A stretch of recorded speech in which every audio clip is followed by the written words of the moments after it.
stay there. You play to win the game. My message for the fans, we're all frustrated with where we are right now.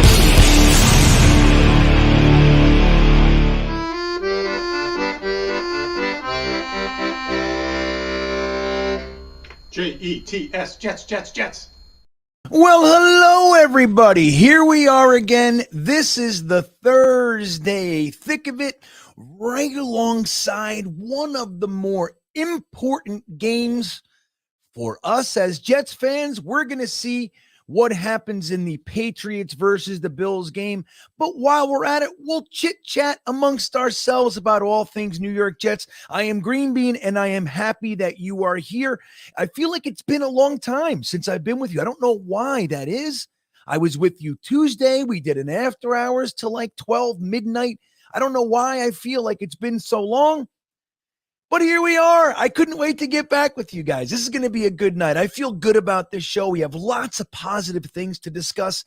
I know some people are feeling nervous, whether it be about Sauce Gardner, whether it be about Mike F.M. White, whether it be about James Robinson. People are nervous. So we're going to try to get through all that and see if we can't make each other nice and warm and fuzzy before this one's over.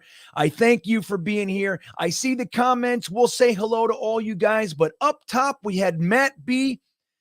He is still holding on to he is all Zach. He just doesn't want to hear about Mike White. Matt has held strong. I commend you, Matt. I really do. Before we say hello to anyone else, I want to say hello to our co-host, who is anxiously awaiting getting on this stream. He is so ready for this stream. He can barely contain himself. Let's say hello to the one and only Frankie from Flatbush. What's up, Frankie? How you doing, bud? Well, happy Victory Thursday, everybody. Yeah. And welcome to the Gripe Intelligently show. Let's remind everyone, this is the Griping Intelligently show. This is not the place for, let's say, less than intelligent gripes.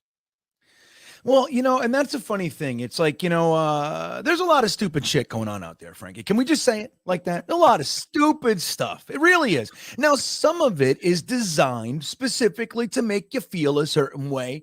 And that, while it might be stupid, you can at least, even if you disagree with it, you can understand why it's out there. But then there's another tier where it's just like, this is the stupidest thing I've ever seen. Like, there's that tier, like just purely stupid shit. So what we're trying to do here, Frankie, we're trying to raise it a little bit. I think we do a good job. That's why you're here. So I can actually claim that it's intelligent. If it's me by myself, there's no way I can pull that off, man. So I thank you for being here and helping me with that one. I'll do my best. So look, I talked about Matt B. He was here at 5:30, Frankie. He's just not wanting to hear about Mike White. It's pretty interesting. I don't know what that is or where it comes from. Now, conversely, Mikey Miles. Is he a Jets fan? Well, I think, and I'll let Matt speak for himself. I'm sure he's here. But he's just, look, he's not ready to anoint anybody. And I think I could get with that, right? It's acceptable. Yeah. And I think he's also holding on to the Zach thing. There's a large contingent, Frankie, with Mike White and Zach Wilson. There are people that legitimately believe that LaFleur is, giving Mike White a better game plan than he gave Zach. And I don't know why he would do such a thing. I don't know what that is, Frankie. So, I would venture to guess that I'm sure some of the design about the offense is a little bit different. They're different quarterbacks, so you want to do a little bit of that. But I don't know. I don't think LaFleur has it out for anybody. I don't think he's trying to damn our number 2 overall pick in any way. But anyway, Mikey Miles is all psyched for Mike White. Jets 830 was here. Mitt Flair was here. These guys were here early. And look at this, Frankie. At 7:24 p.m., we got our first super chat. So Jason and Tony, right. Number 1, dude, thank you for doing that. Number 2, he said it's his first super chat. So you're a little bit nervous. You had a little bit of a typo in there. You're good, dude. So welcome to the fray with the whole super chat thing. We do appreciate it. He says the best Jets content on YouTube. He tries to listen every show. Who are we rooting for tonight? And that's a great question, Jason. I was on the Tuesday show, Frankie, over at Jets Talk 24/7, the Talking Jets panel, and I said this. If I'm really looking at the game, trying to assume the Jets are going to take care of their business, what I really should want is for the Bills to lose so it tightens it up and we can just, we might even be able to leapfrog them and get into first place and all that jazz. But I also said this, Frankie. I don't really know who I'm going to root for a lot of the time until the game starts. I just find myself going, "Ooh, no, yeah." Like I just find myself doing that. Sometimes I'm surprised by who I'm actually rooting for. I thought I was going to do this and I'm actually doing that. But now that we're getting closer to the game, Frankie, I'm just struggling to actually get myself to that place where I want the Patriots to win. Even though I hate Buffalo, I don't know if I can do it. So I think I'm rooting for the Bills because I think I'd like to see the Patriots' throats just get stepped on. What do you think? And where do you stand on this game tonight? Well, there's a couple of ways to think about it. One way is we can't lose, which is a nice way to think about something. We can't lose. That's a good one. But the other way to think about it is you might want the Patriots to lose because you cut them down and out of the picture as much as possible. This would be their 6th loss. We have 4 losses because we're going to be in this murky situation probably where we're fighting for a wild card spot. So you want to clear that out as much as possible. It would have been great if the Chargers could have lost last week. Thank you very little, Arizona Cardinals and Kyler Murray. Can you please help us out? But anyway, so like those teams could lose, and then the Patriots are in the same boat where you just want them pushed down as far as possible. But on the other hand, the Bills, if they lose, then we could start looking. Well, maybe we could win the division. So it's almost like we can't lose, but you could really root either way. And I hate the Patriots the most. That's the other thing about this. Like in our division, I really hate the Patriots. I hate Bill Belichick I recognize his greatness, but I still hate him, and I don't like Mac Jones because he intentionally tries to injure people on the field. I don't like that either. I think he's a jerk. Twice he did that. Yeah. So I can't. But whereas with the Bills and the Dolphins, I don't hate anybody on any of those organizations. And if they were in the NFC like Josh Allen or Tua Tagovailoa were in the NFC, I would have no problem rooting for them, and saying, "Wow, they're really good players. Fun to watch." So I don't have any real hatred other than the divisional hatred of, the normal hatred of divisional rivals. Right. So therefore, I am rooting for the Bills in this game, I guess. And I want the Patriots out of the picture, get them down as far as possible. That's my theory. Well, I like it. And I think as I try to figure out my lights here, Frankie, I wasn't liking I think I'm just going to go with this. It makes a lot of sense, and I think my hatred is a little bit less for the Bills. I mean, I remember the 90s and all that. I mean, like there was a long stretch where the Bills were quite literally our nemesis. We could not beat them. And I don't forget that stuff. And you know what? I got to be real honest. I'm kind of bent out of shape that they came out of the basement before us. I don't like it. I'm jealous. And I'll tell you what, my feelings of envy and jealousy can support quite a lot of anger, Frankie, and hatred. You know what I mean? So I can get there. I can definitely find it. Now, look, we're going to jump in there. Hey, Philip Bagachuk, I see you. Donnie's here. Hawk has an interesting idea. And you know what, Hawk? I'm actually going to try this. I'll putz around with the graphics. And I will see if this is actually going to look good. He wants us to put little red horns on Frankie and maybe a little angel wings on me. I don't know. What do you think, Frank? You think it should be the other way around, or are we good? I like it. I think this is a good idea by Hawk. Good suggestion, Hawk. Way to go. Yeah, I like it. So let's say hello to everybody else. We got Bismo in the house from the land down under. Welcome back, Biz. Love having you. Paris is here with us. Duncan McLean. You got Braden from New Zealand. His favorite time of the week, Frankie. I like that. I like hearing that. Jay-Z, Jets fan, Greenbean and Frankie, I love Thursdays. And Mikey Mouse just stumbled on the Frankenbeans idea. He's really liking it tonight in the chat. He's all over it. It's like he had an epiphany. He's like, holy shit, did you guys know? Look at this. Yeah. So that's good. Balls Be Hurtin' is in the house. Anthony G's here. My good friend Harry, who was under the weather, Frankie. Oh, he was under the weather and he's kind of climbing out of the muck. So I'm really hating my lights tonight, Frankie. I can't figure it out. I think I don't know what it is. You're probably over concerned. All right, I'm going to do this, right? Is it good? I don't know what's happening. It's fine. Nobody's if you never mentioned it, people probably would have never thought about it. Yeah, well, now they are. I ruined it.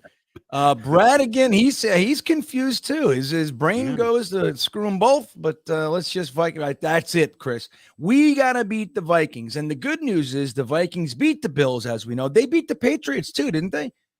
The Vikings, and they beat. I want to say they beat the Dolphins too. In other words, words, that'd be really nice if we were able to come over and beat them.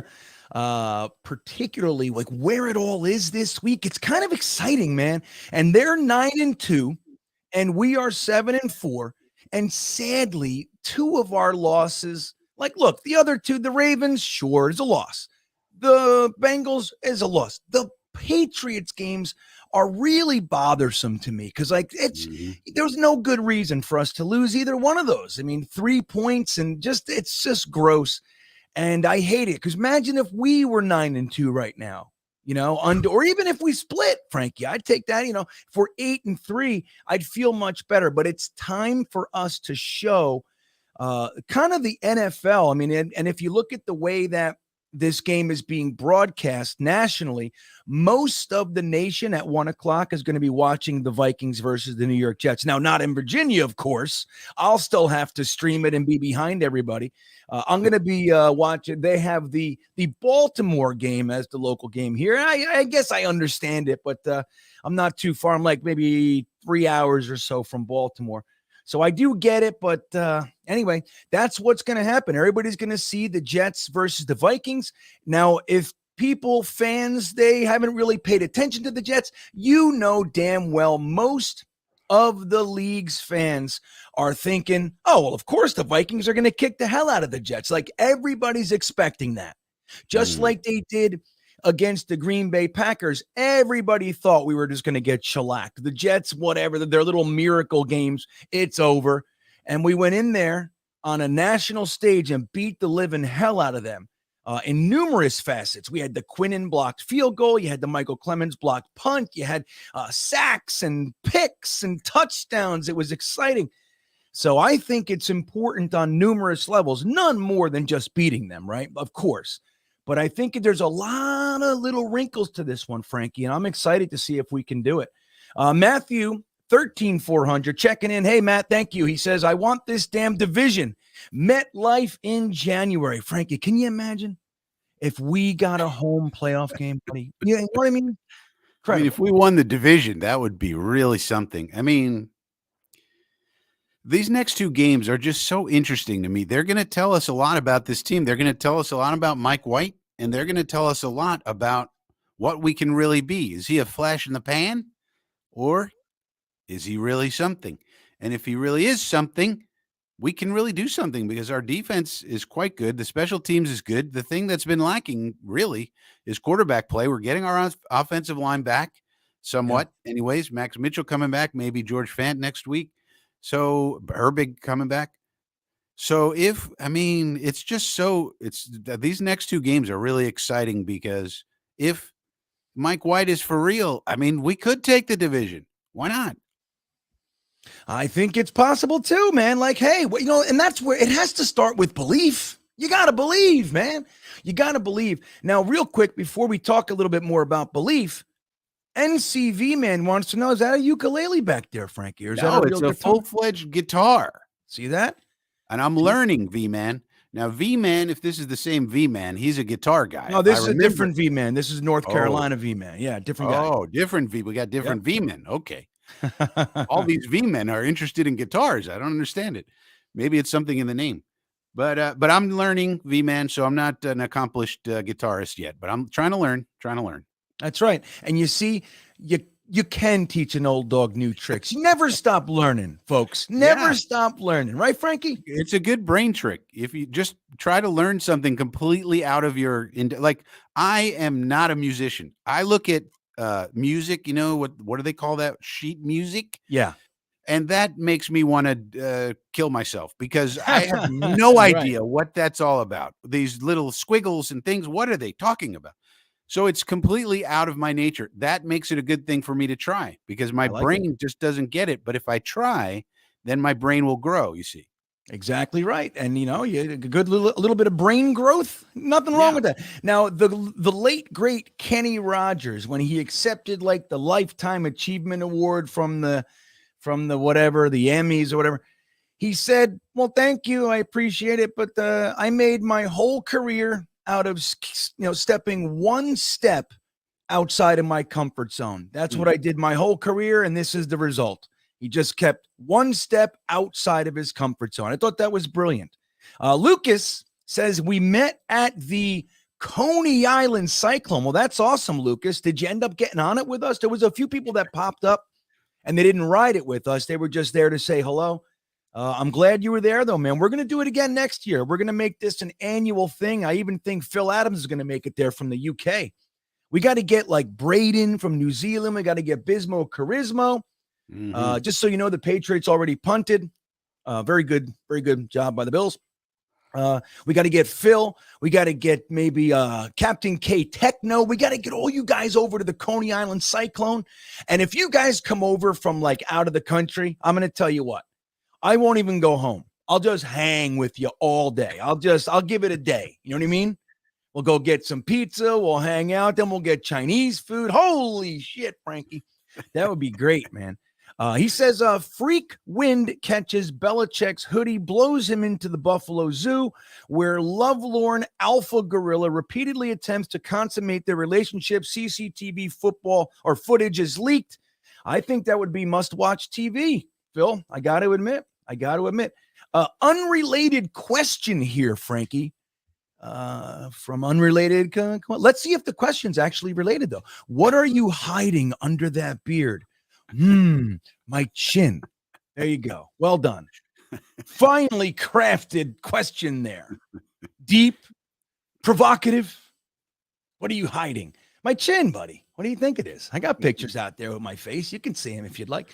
Let's see. Cos0304. Did you talk about the Robinson comments? I just tuned in. Not yet. We plan to.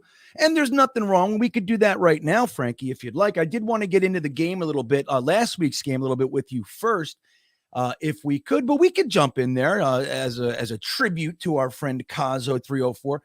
He says, what's your take on this, Bean? Big fan. Great show. Well, thank you, Kaz. I appreciate it. And yeah, let's go ahead and jump into this. I'm going to turn it to you first, Frankie. I have my own feelings, but maybe give us your take. What do you think's going on here? I mean, people getting pissed after 1 week. You know what I mean? Like, what is this anymore? So I'm really curious. What's your take? Is it much to do with nothing? Is it Cimini being Cimini again? What do you think? Well, it's definitely Dick Chimney. He's the one who dug this out. And, these players are going to have to figure out that this is not the right thing to do, where you go to the media with your gripes. But I also think there's something else going on, which is that we are in the process of becoming a winning franchise. We have not been that way, as we know, for, a decade now. And we're not yet, but we're becoming. And I think once we become a winning organization, you're not going to hear comments like this anymore because players are just going to come here. And if we establish a winning culture, if we're in the playoffs all the time and doing well and everything is established and great, then people are just going to come in and go, well, I want to go to a winning team. They win all the time. I'm going to just do whatever they would ask me to do, and I'm going to be on a winning squad. And this is kind of what happens in New England, and it kind of happens wherever Brady goes, the Tampa Bay Bucks and everything. And the Ravens, you never hear too many people complaining about the Baltimore Ravens and the Steelers. Right. The teams that win all the time, you don't really hear a lot of complaining. But we're in transition mode. We're trying to transition from laughing stock to winning program. This is the things that Joe Douglas is trying to establish in terms of the pipelines and the coaching pipeline and the culture and all that stuff. So these type of things are going to happen as we're transitioning because we're not there yet.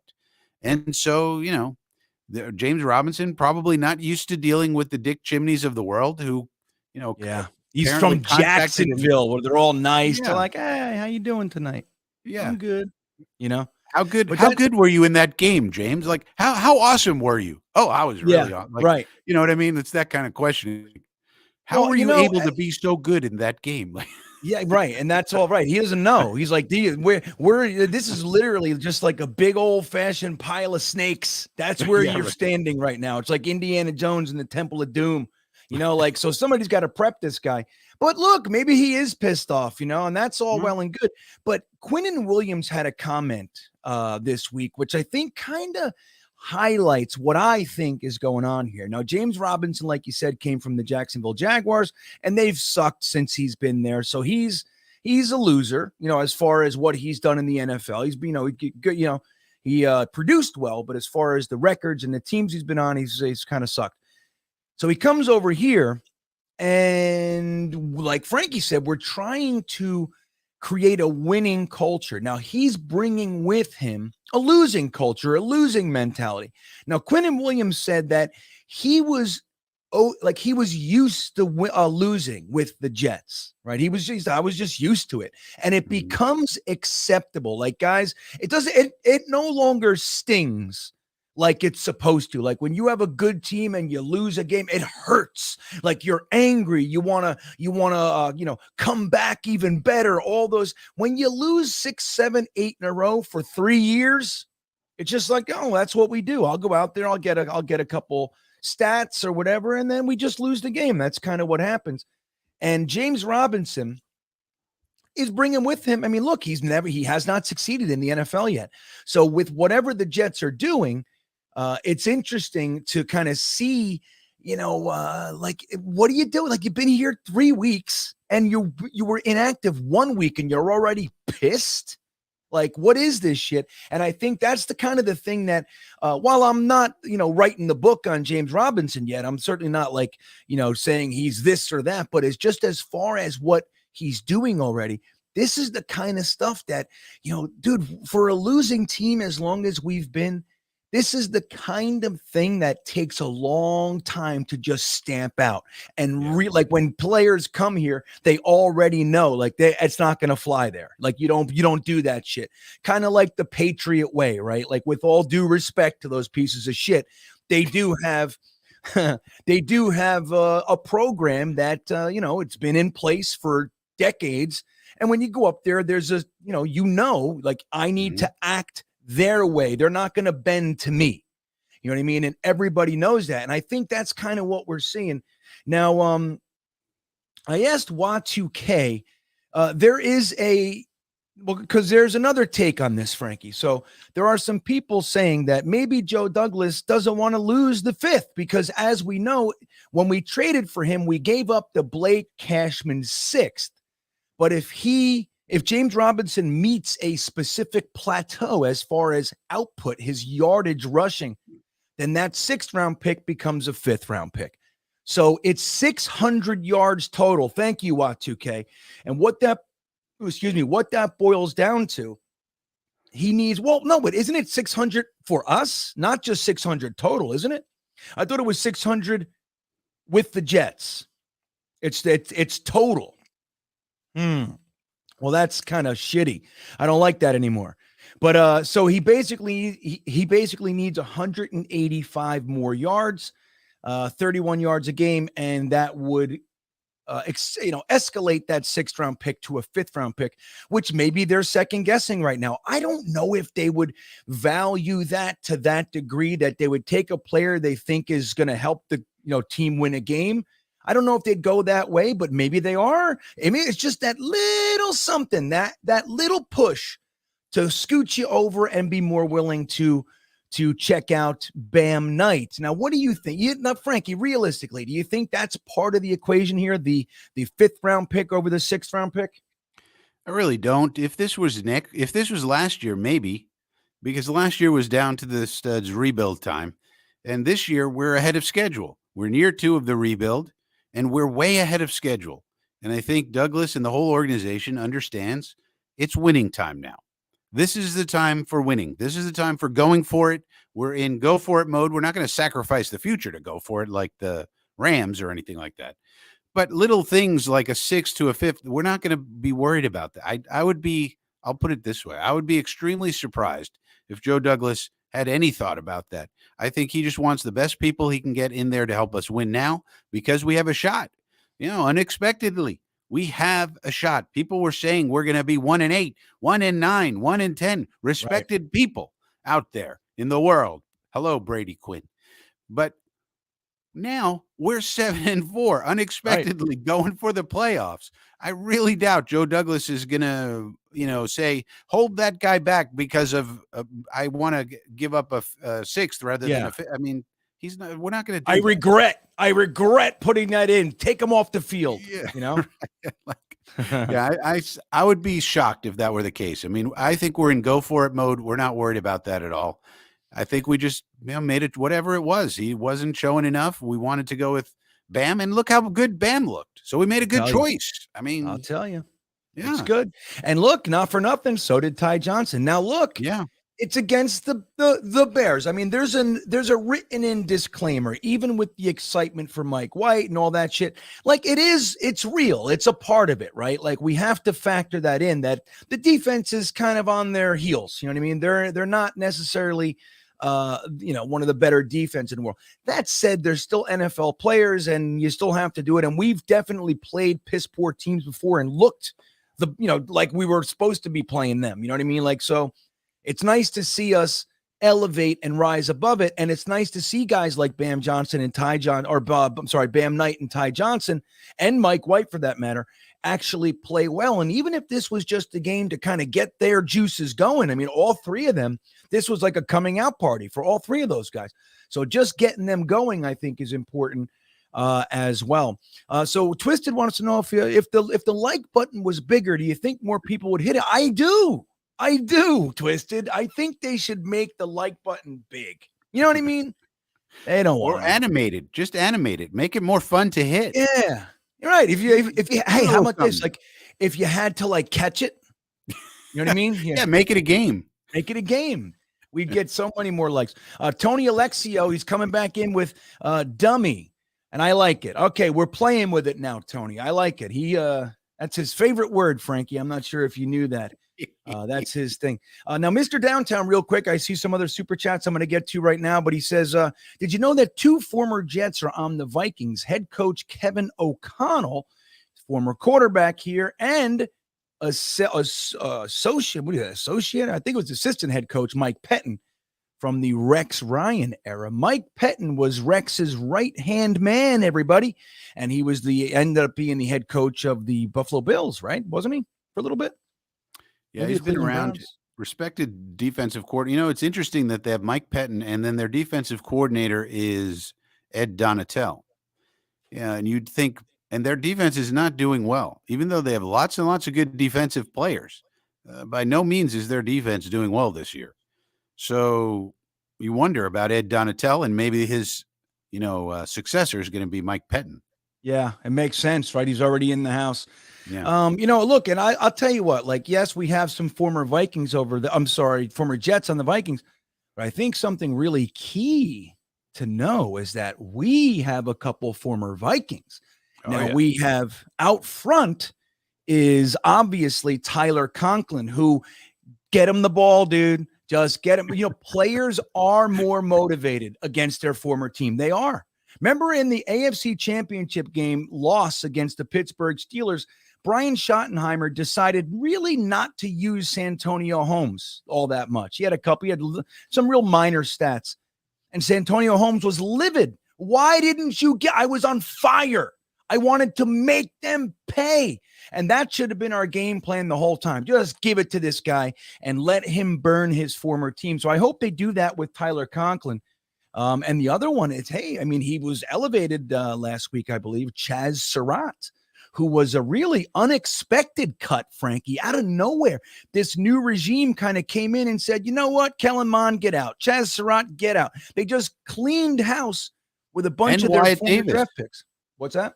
And Wyatt Davis. And Wyatt Davis, even it's crazy. So, hey, I don't think Chaz Surratt will make the field. Maybe he makes it on special teams this week and he's all motivated and everything. I don't know, but I think that's even more important. I think Tyler Conklin should be at least a very important cog in our offensive machine this week. Let him lay people out. Let him catch the ball and fucking run over defensive backs. That's what I want to see. I got good news for you too. I mean, from what I understand, the problem with their defense has been the linebacker position, even though they have really good linebackers. It's kind of confusing. You know, they have Kendricks, they have Jordan Hicks, and they have. Yeah, I like Kendricks. Right. Yeah. But according to Vikings media, according to Vikings blogs and things that I've been reading, the thing that's been the problem is the second level, which is the linebacker. Well, if that's the problem, guess who can exploit that? Tyler Conklin. That's right. And look, man, others. up until like week 5 or 6, they had the worst rushing defense in the league too, Frankie. So right now it's the glaring weakness is their pass defense, right? But don't forget their rushing defense is not all that much better. And they can be exploited, guys. They really can. And yeah. Oh my God. And we have to make sure that we do play just a sound offensive game plan. I don't want LaFleur to get overcomplicated and nuts here. Just go out there and use our talent to beat them. You know, that's all I want to see. Now, speaking of Tyler Conklin, we have Tyler Timponi checking in. What's up, Tyler? It's good to see you, buddy. With the super chat, thank you. He says, this is the best Jets content. I still think Mike White can improve as well. Just because he has been a backup doesn't mean this is his plateau. And I think that's a good point, man. I mean, look, he's a 5th-year pro, right? 5th-year pro. He was a 5th-round pick of the who Dallas Cowboys, I think, right? Yeah. So he bounced around a little bit. This is his 2nd year here, or is it his 3rd year? I forget. 3rd year here, 2nd year with this regime. Obviously, last year he had that just amazing 405-yard game. The Patriots just scored a long touchdown. Sucks. Bastards. I don't like it. Now I know I'm rooting for the Bills, so I just got upset. I'm like, oh, mother. But yeah, so look, he had that coming out of sorts last year, and then he ran into the brick wall of the Buffalo Bills, and we all kind of just put the Mike White dream to bed. We said, well, that was fun. But the truth is that he's still here, as we know. They believed in him. They gave him a $2.5 million contract for this year. And those games last year, Frankie, that could be really beneficial for him moving forward, moving into this year. Like that could have been just pivotal, that fantastic experience that you don't get any other way, both on the positive side and on the negative side. The thing that scared me was the fact that he was, that he got injured. That's what I don't want to see. I don't want to see him get hurt. But I think Tyler's onto it. There's no reason to believe that what Mike White is that's it. Like he can improve. Why can't he? He's, he wasn't starting the whole time. So, of course, you gain experience and therefore get more comfortable. The game slows down. You obviously building rapport with your players. And then there's so many levels to why this could still be an improving quarterback and therefore offense. Do you feel the same way? Do you see it a different angle? Well, I don't. I mean, he had 149 passer rating. He's not going to probably have too many games like that. I mean, I think the max you can have in a passer rating is like 158 or something. Maybe Y2K knows that. But so, he may not have that every game, but if he can just manage the offense, that's what we were looking for. I mean, we have a top 5 defense and we have good special teams. We have a kicker who can kick the ball from long range. We got a decent punter. We got a lot of stuff. We got a decent running game. The offensive line's coming back together. They should be better. All he really needs to do is just run the damn offense the way it needs to be run. And it's, so yeah, but I don't know if he's going to have 149 passer rating every day, game. Hard to improve from that. Yeah, but he doesn't need to really. I mean, and if he could keep that up, we should be happy. Yeah, But well, it's right. I mean, look, and what the passer rating is, and all that stuff. While it's nice, right, and it definitely tells a story.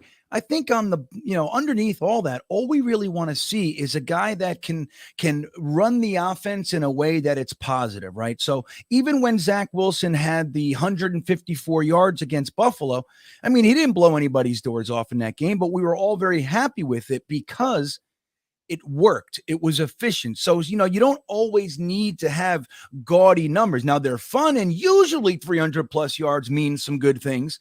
But, generally speaking, if Mike White can just be mistake free or limit the mistakes and be efficient, just get it into your playmakers' hands. Let them do the dirty work and the hard work. And I think we got a legitimate shot against anybody, Frankie, obviously, starting with the Minnesota Vikings.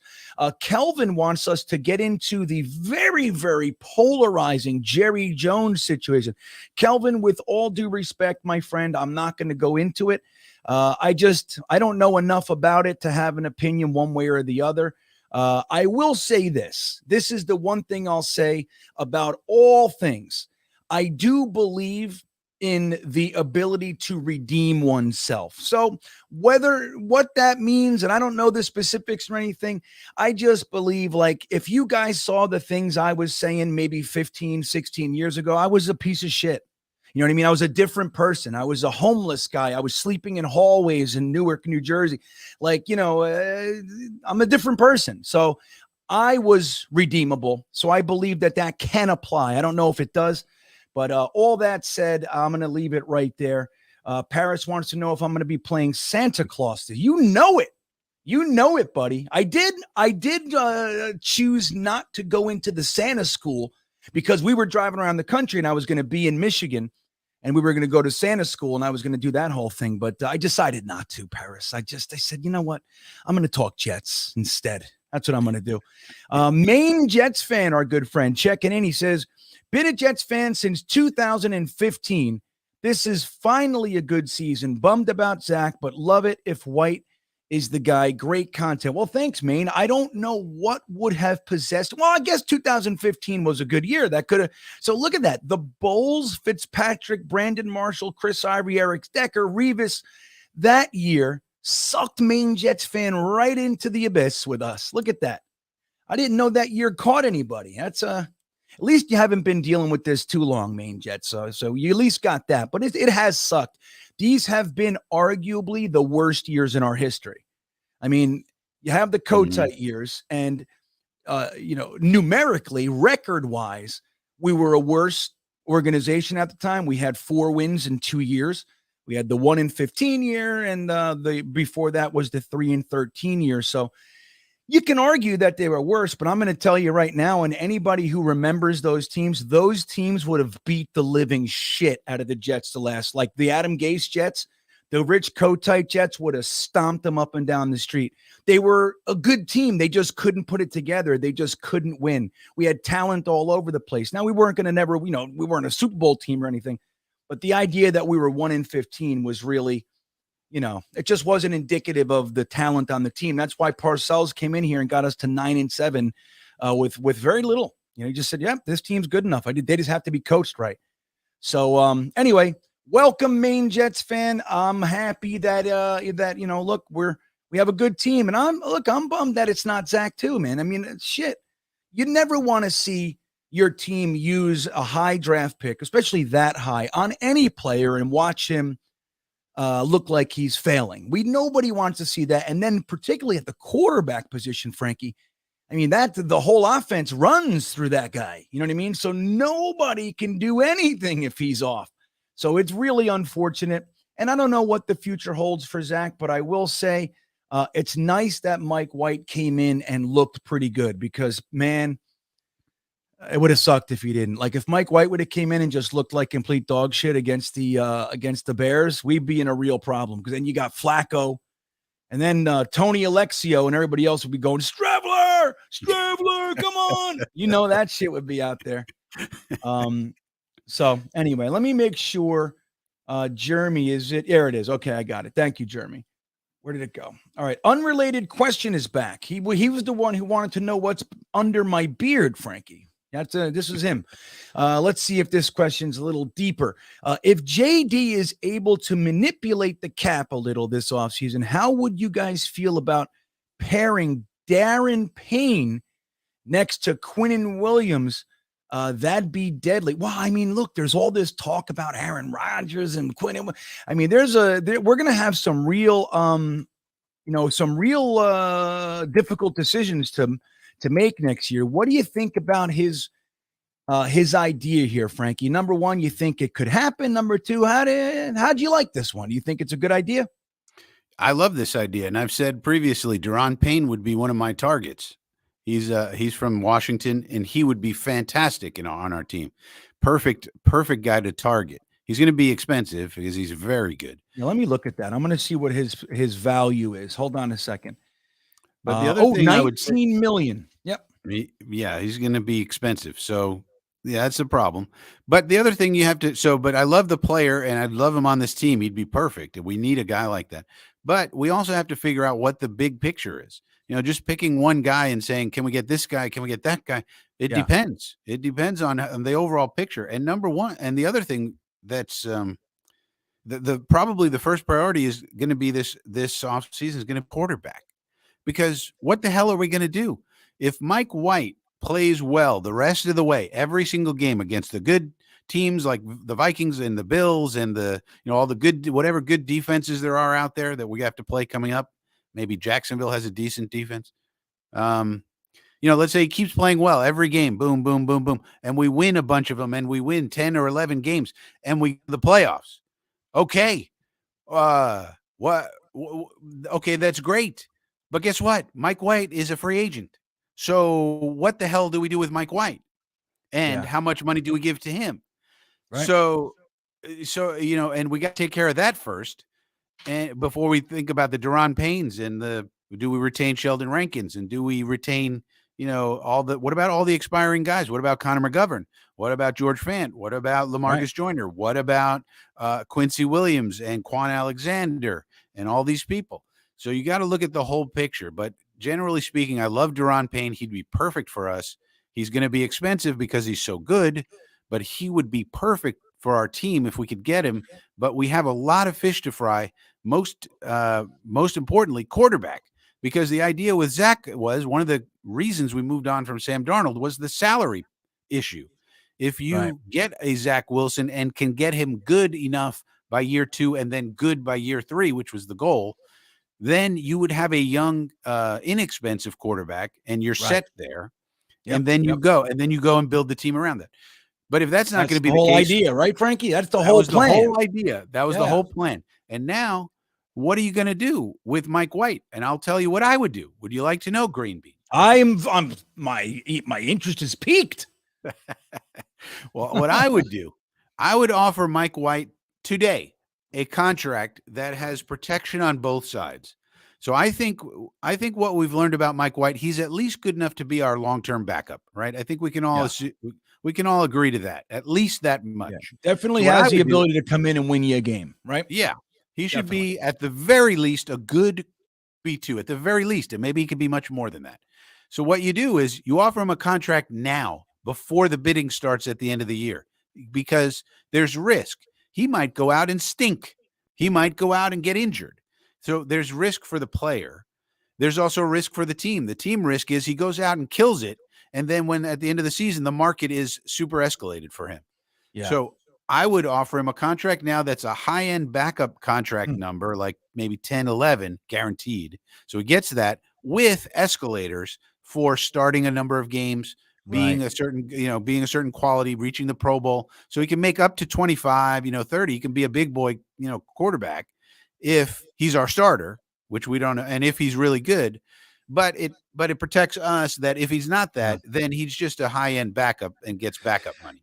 Yeah, I think I like it. I'm not against what you're saying. I think there's a middle ground here that if you play this right, you can really you can be benefiting both sides hopefully it works out. You know what I mean? Like not one side, like you end up giving him a contract and he sucks. And like you don't want to do it now. I think you should wait a couple games at least. See if he's going to be able to be consistent. But what an interesting idea. Like just lock him up, give him, $8 to $10 million. And like Frankie said, give him some escalators. If you start X amount of games, if you throw for X amount of yards, you can make up to $27.5 million and all that kind of stuff. I think that would be interesting. I don't know if they're going to do that. I mean, because look, they might like Mike White, of course, but they probably know, at least to some degree, whether or not they believe he could be a long-term franchise guy. I don't know one way or the other. I'm just saying they probably have a pretty good idea one way or the other. Did you hear about the rumor that came out that the reason that the Jets played Flacco the first 3 games, Frankie, is because Mike White was so much better than Zach, and they didn't want to put him out there because he, then there would be a whole thing about Mike White should stay the starter and all this kind of shit, and they were committed to Zach Wilson. You think that has any legs? You think that they don't care so much about winning? It's more just about protecting Zach. What do you think? No, I don't. I mean, no, you're not buying it. It seems kind of crazy to me. I think they were very surprised at how poorly Flacco played in the games. I think they loved him in camp. We kept hearing about all this crap in camp about how great Flacco was. Did you hear anything in camp about Mike White from the beat guys? No, we didn't hear a word about Mike White, which meant that Mike White was struggling. But we heard plenty about Flacco. Flacco's ahead of Zacho. That we heard. Flacco, well, look at the ball. These guys throwing amazing balls down the field about Flacco. We heard tons. We didn't hear anything about Mike White. So I think Mike White was behind. And the coaches said so also. They said Mike White was behind. He wasn't where he is now. It took him a second for whatever the reason in camp. He was a little behind. And we saw that in the preseason games also. In the beginning of the preseason games, Mike White wasn't that great. And then the last he wasn't preseason good at game, all. yeah. Then the last preseason game, he finally looked like Mike White, the Mike White we saw against the Bengals, for example. So I think he was behind. The coaches said so. We have the evidence of the games. He was behind. Sometimes it's not always a conspiracy theory, people. Sometimes it just is what it is, man. It's the truth. It's not always right. Mucky and dark and corridors and all this sneaky, shady shit. But I will say this, Mike White didn't look good in the preseason. If you remember, Frankie, part of the Streveler story is because he came right in, like Mike White had 2.5 quarters, did nothing. Streveler came in mid-drive or mid-quarter, and his first drive took the team that Mike White just had on the field and scored a touchdown. So that's a lot to do with where the Streveler love came from. It was like when you put them, directly next to each other, he looked significantly more impactful and able-bodied than Mike White did. Now, who knows what the real story is and what they were trying with Mike White? That's the thing too. In preseason, you never know. They might be like, "Hey, we only want you to work on this today." You know what I mean? Who knows? We don't know. But yeah, I mean, I think Mike White's such an interesting guy. It's such an interesting thing. In addition to, we just want to win some damn football games, but he's an interesting prospect, 6'4". He does have a strong arm, not quite as strong as Zach's, but he's not like a noodle arm either, man. He's a strong armed guy, and his problem has kind of been, turnovers and a little bit of accuracy issues and stuff. But he has what you want, and the team loves him. I mean, that's crazy. I can't believe sometimes like how behind him they seem. And that started last year. That's the whole Mike F. and White thing. It's just kind of crazy. Like they love him. And like, what is that? That's a huge thing, man. Yeah, I would agree. I mean, look at the T-shirt he's wearing in a press conference.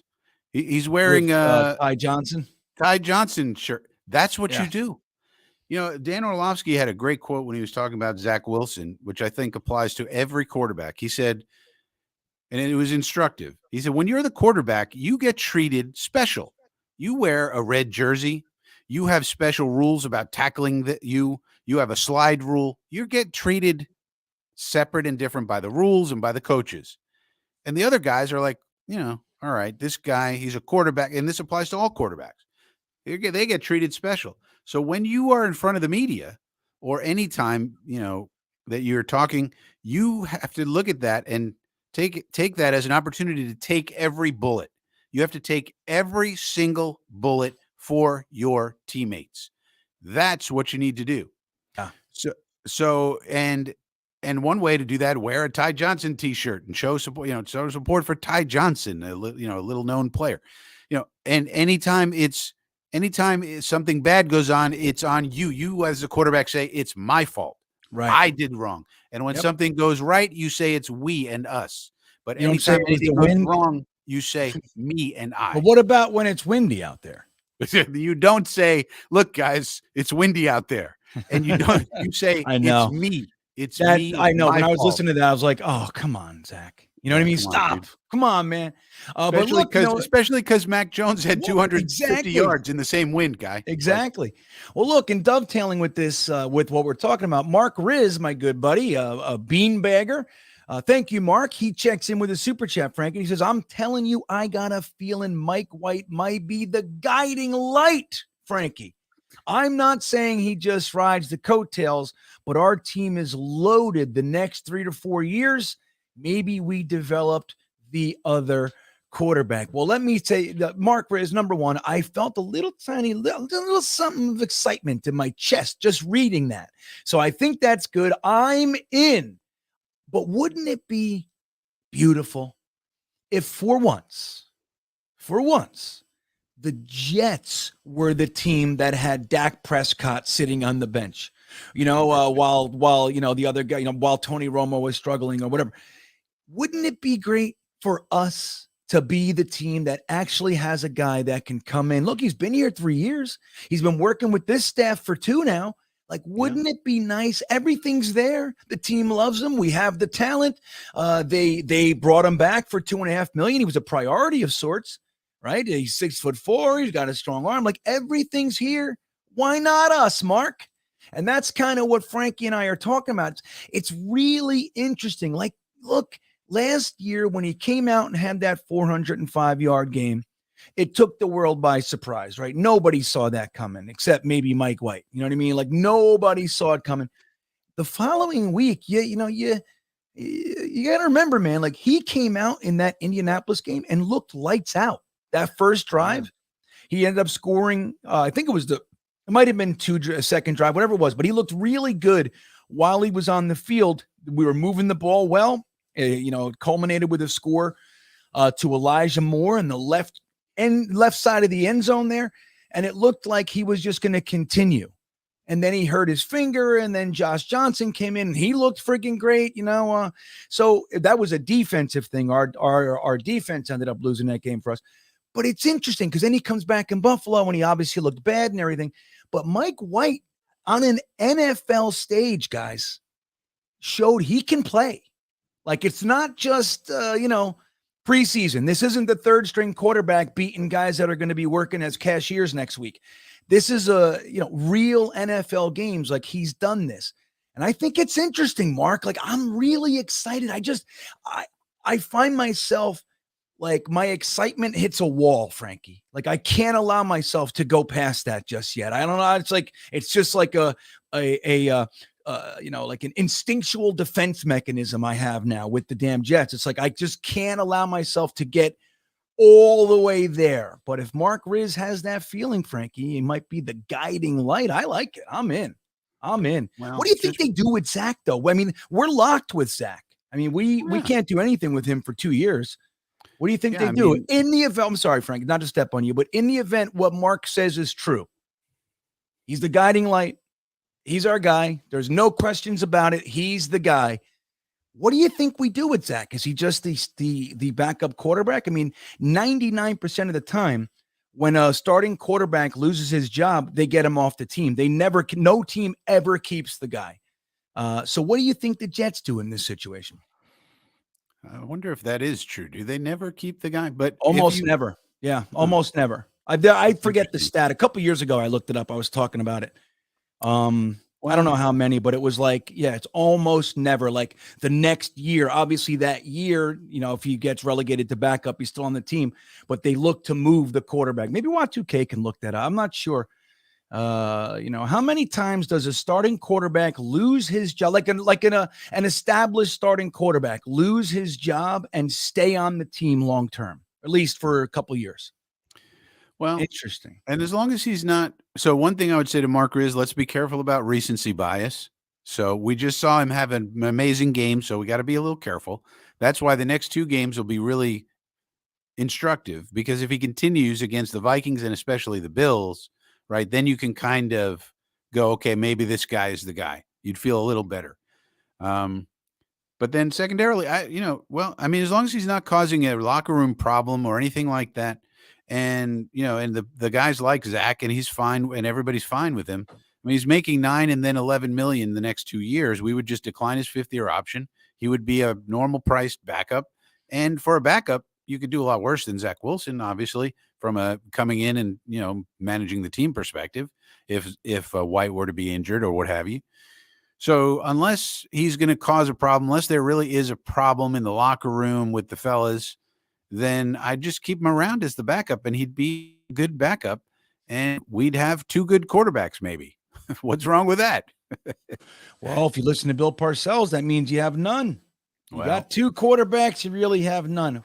And I think you nailed it. It's all about the locker room, because the reason you don't want 2 starting level quarterbacks is because generally speaking, it creates factions. And you don't want to create factions. Do you think there'd be factions now? I mean, if Mike White plays well and we're winning, there's not going to be any factions. People be like, okay, great. We got the greatest scout team quarterback ever, Zach Wilson. Wonderful. Yeah, good. But Frankie, let me tell you something. I think that there can be factions. I mean, Berrios, for some reason, was Berrios will ride with whoever. Berrios will. I know, but look, he's made it clear he rides with number 2, and he looked like he was kind of pushed aside a little bit last week. Maybe but then you got, I don't know if you saw this, Bryce Hall, our 53-man cornerback that's never active since game 1. He put out a little post on Instagram this week, and it had Zach Wilson throwing some dimes, and it said he'll be back. And then about 2 hours later, maybe or so, I looked for it again, and it was gone. So, just saying. I'm not making more out of it. I'm just saying it's still possible is my whole point. I'm with you. It's unlikely, especially. But this is the deal too. I mean, Saleh and Douglas have proven they can handle this kind of thing. So if it is a problem, then guess what?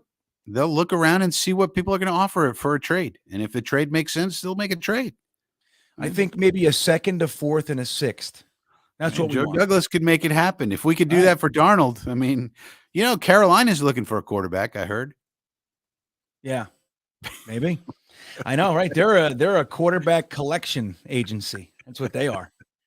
But look, Sammy came out and looks like maybe sitting down a little while, did him well, which is what we were saying. Game.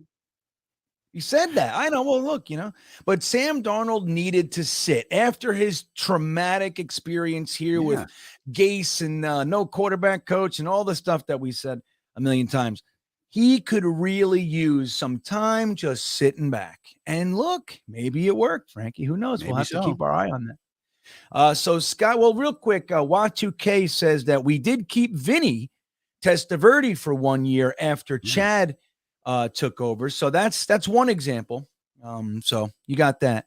Well, Sky C, thank you for the super chat, buddy. He says, hey, Greenbean and Frankie, if White keeps playing well and we are winning games, and especially if we roll in the playoffs, how would he affect our draft next year or free agency at quarterback? Happy holidays, gents. Well, happy holidays to you, Sky C. Well, it's interesting, and not to divulge, or to devolve too far into the draft conversation, but if Mike White gets us to the playoffs, let's say, he finishes the year, we split, we get to 11 wins, and we get in the playoffs and everything, and and they like him, and they're just saying, hey, we're not going to let him go. We're going to keep him. He's our quarterback. How do you think that impacts our draft and free agent? Because there's a lot of rumors that the Jets would be a perfect landing spot for the $800 million man Aaron Rodgers. So there's all Probably. kinds of stuff like that, and he'd be a great mentor for Zach and all these kinds of things, you know. But what do you think that does? If Mike White is the guy, you think that changes things in free agency and the draft? Well, yeah, it does change things because the original plan was for Zach to do that. But at some point during the season, Douglas is going to have to make a choice. Douglas and Saleh, they're going to have to make a decision about what to do with Mike White. And that's why I proposed the contract offer that I did to protect Mike White on the side. You give it to him now, Right. because that locks it in for him in terms of if he gets injured, if he stinks, he doesn't have to risk it. That's why you would want to do it now, because you want to have protect the player, right? Yeah. But then it has escalators and stuff to protect the team, to make sure we're not overpaying. So that's what, but at some point we do have to make this decision, because do we really want to watch a guy be successful, including win playoff games, as the Sky C says, and then watch him leave? I don't think we want that egg on our face, because because then our beat writers will just kill. I mean, it would be Oh my God. so negative in Jetland that you wouldn't believe it. So we can't. Yeah, we let Mike White go. Yeah, we let Yeah. the guy who's winning go, and we keep Zach. Right. You know what I mean? We finally develop a quarterback. We finally develop a quarterback, and then we stupidly let him go. There's no way they're doing that. There's no way they're doing that.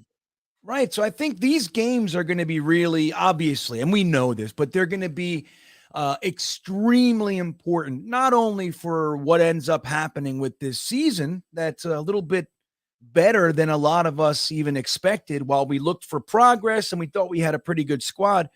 I think especially the first half of the season, we surprised. 6-3 at the bye was pretty freaking crazy. And so, I mean, whatever happens with this season, I think even the more important question is, like, what is this guy? The Zach Wilson thing is, I mean, it was alarming. So the fact that the guy coming off the bench could actually do this for us is rare for us, man. We don't see that all that often. Obviously Chad came in for Vinny and that worked, but it's rare for us. Usually the guy coming in is hot garbage, and then we just watch it all slide down the toilet. You know what I mean? That's kind of the way it goes. So yeah, but thank you, Sky C. Thomas Cahill checking in. What's up, Thomas? He says last year Mike White was driving a Chevy. This year he's driving a Ferrari. Just get the guys the ball. That's a good point, Frankie. We have more weapons this year for Mike White. Last year he did have Elijah Moore. I don't remember who was starting. I know Michael Carter was there. I know Elijah Moore was there for him, but I don't remember if we had injuries or this. I don't remember if Corey Davis. So I just don't remember. I'd have to look at it. But the uptick in talent is evident, even if you're just talking about Garrett Wilson. But you can talk about the tight ends. In addition to that, I mean, there's a lot for him to utilize. And like Thomas said, if you just don't overthink this offense, I mean, it has been shown there's a guy open pretty much every time. You just gotta find him, get him the ball, don't overthink it, and run with that. I mean, Frankie, there was a play in the game, great example. Mike White rolled out to the right. He was looking downfield. He had his arm cocked. He was waiting to throw that deep ball. It wasn't there. He dumped it off to, I think it was Michael Carter. Maybe I have that wrong. And he got 3 yards. No big deal. But it's smart. You know what I mean? The play wasn't there. Give it to the guy right in front of you. And that's kind of where Zach struggled, man. So, yeah, I mean, what do you think about the uptick in talent for Mike White? You think it's going to be kind of what pushes him over the edge here? I mean, if he can continue to do what he's doing, we have guys. This is what we were saying about Flacco. Why can't he hit all these open people? If you looked at the all 22, there's open people all over the place, and Flacco was throwing it out of the end zone, throwing it over here and over there. And that was surprising because we had open people. And the same thing with Zach in that New England game. He had people wide open. He couldn't hit them over their heads, dirt balls out of bounds.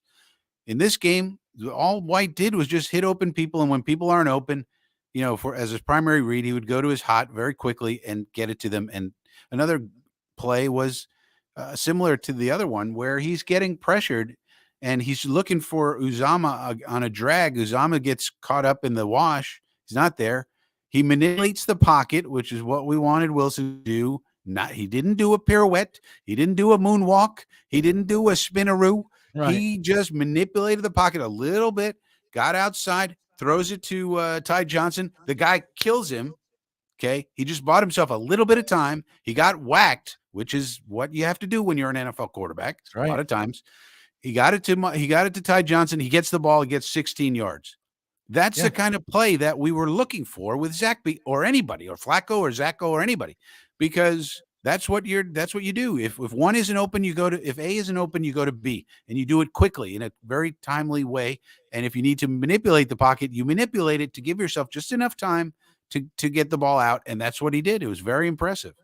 That's a great example too. That play in particular highlights so much of what has been going wrong and how important it is not to, react too quickly to those things.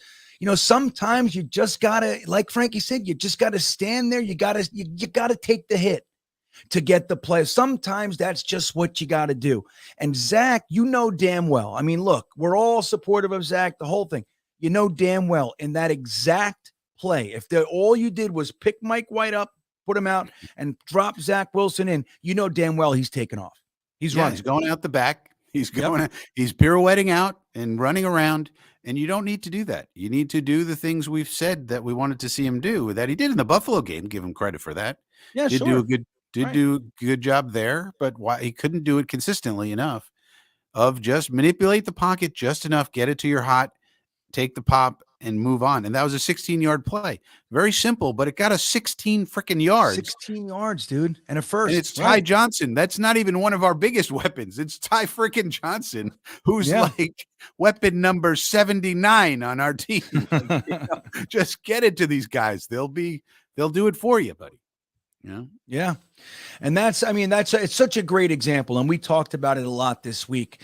There were numerous times that happened, like the example I just gave previously, where you could see it, like you can see the progression. You can see what the play is asking for, how it's developing, and how the quarterback should react.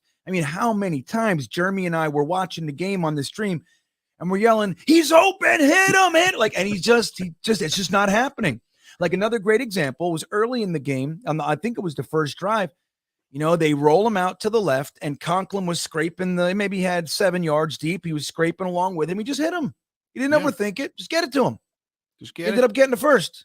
Because the guy, a tight end, dude, if you hit him in stride like that at 7 yards, he's going to get 10. He's a friggin' tight end. He's going to get 10 How many yards, guys does he have to bulldoze? Remember that play where Zach did get Conklin the ball against the Patriots, I think it was, and he basically carried 5 guys on his back for 5 extra yards. The dude is a stud. Just get him the ball, him do the work, for Christ's sakes. Yeah. Yeah. So, and that's the thing. And look, man, I'm going to say this. I have no idea what the future holds for Zach. And that's really not our concern right now. Like, I know one of these areas, like Jets fans, we just very rarely find it possible for all of us to be happy at the same time. We just don't know how to do that. We're stuck. We can't do it. So with all this stuff, there are obviously people who don't like Zach, right? Clearly. And then there are people who have seen enough. And it's like, look, dude, he's done. Like, just don't.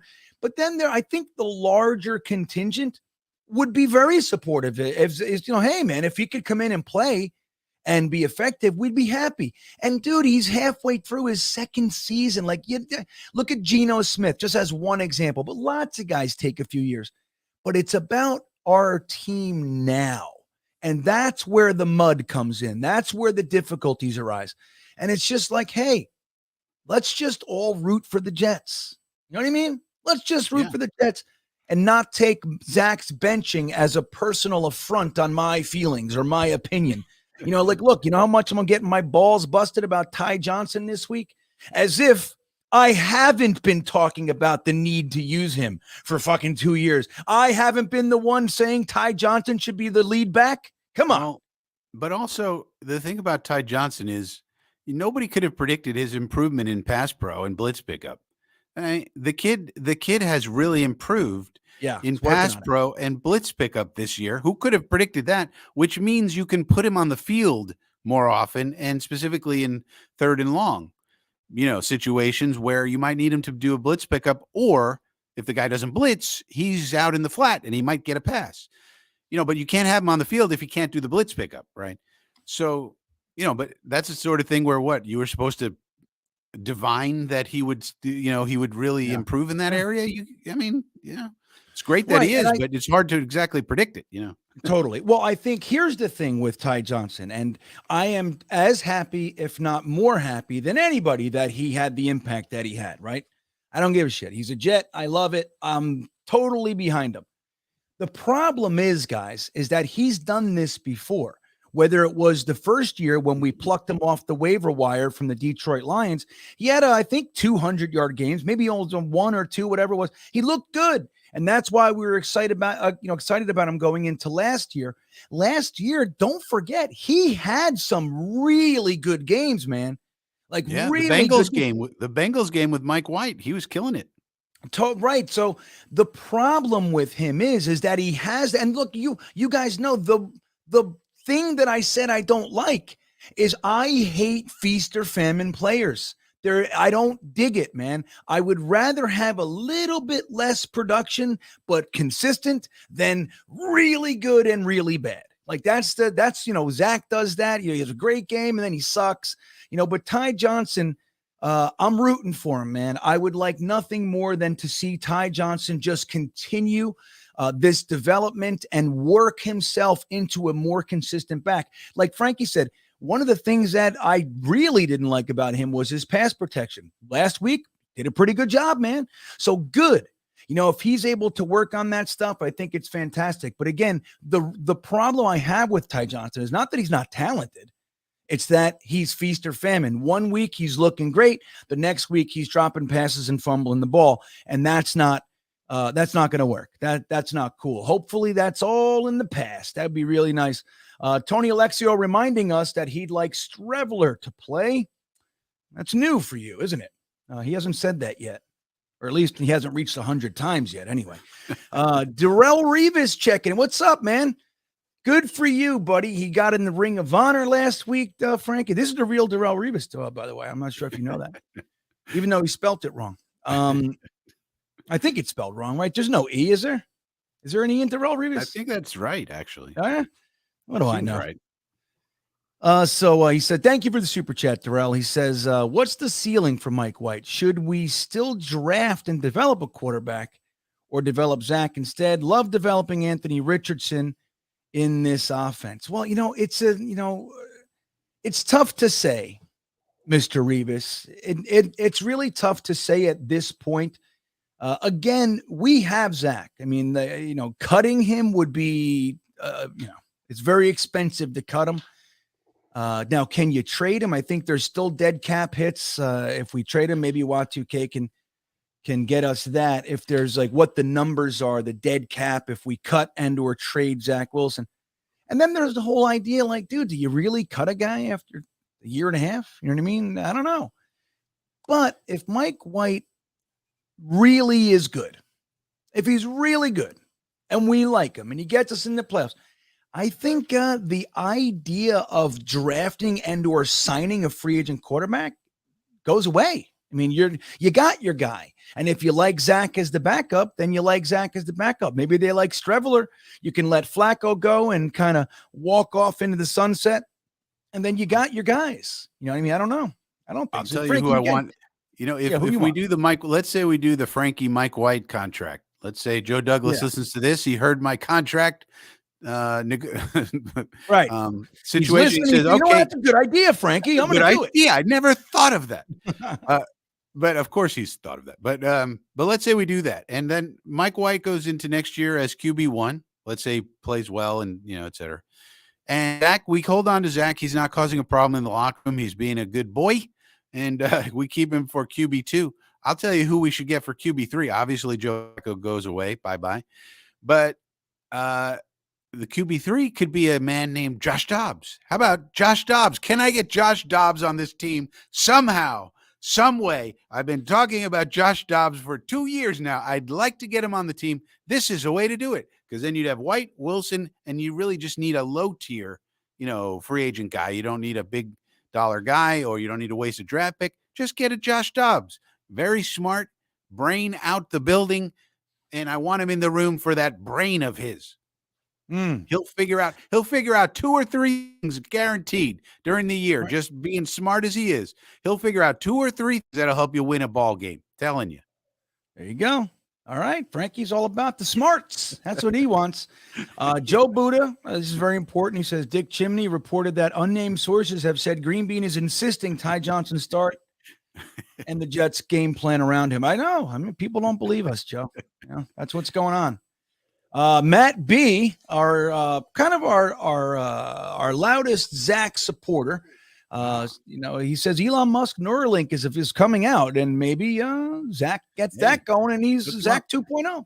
I don't think that's a bad idea, Matt. I think that's that's a pretty good idea. Elon Musk said basically, like with things like Alzheimer's, they can just redirect the things and take it away with this Neuralink thing. Yeah. I don't know. It's kind of weird. But if it could, imagine that, Frankie. I'm pretty sure the Jets. I'm pretty sure the Jets are going to do just about everything to get Zach right. I mean, I have to agree with you. I can't imagine that there's anybody in the brain trust of this team that's like, get rid of him. I mean, they invested in this kid. Joe Douglas turned down trade offers of 3 first-round picks for Zach. God damn it. Yeah. God damn it, Frankie. But think about it. Think about what they thought they were getting, right? If you think about the criticism of Zach Wilson, it was, well, at BYU, he had wide open receivers in perfect pockets, and all he did was hit them, right? So you think about that was the criticism of him. So you think, well, if we give Zach Wilson a perfect pocket and he has wide open receivers in the NFL, he should be able to hit them. He's shown the ability to do so at a high rate. And lo and behold, this year, and last year was his rookie year. He's adjusting, blah, blah, blah. This year, he can't even do that.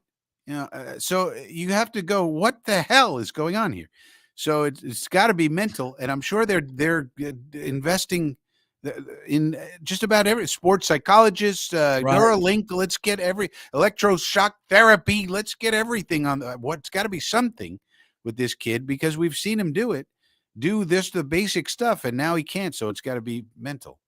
Yeah, that's got it. I mean, dude, there should totally be a team of psychologists around this kid. Something. I mean, they got to do all that stuff. I mean, how do you get rid of the yips? I don't know. Yeah. Fat Gandalf, interesting. He says, props to fellow Jets fan Christian Pulisic, who gave up his nads for the country. I don't know what that means, Frankie. Do you? This is about soccer. There's soccer? Yeah, Christian Pulisic is a U.S. national men's soccer football team member who scored the winning goal against Iran and made us go to the knockout round in the soccer world championship thing.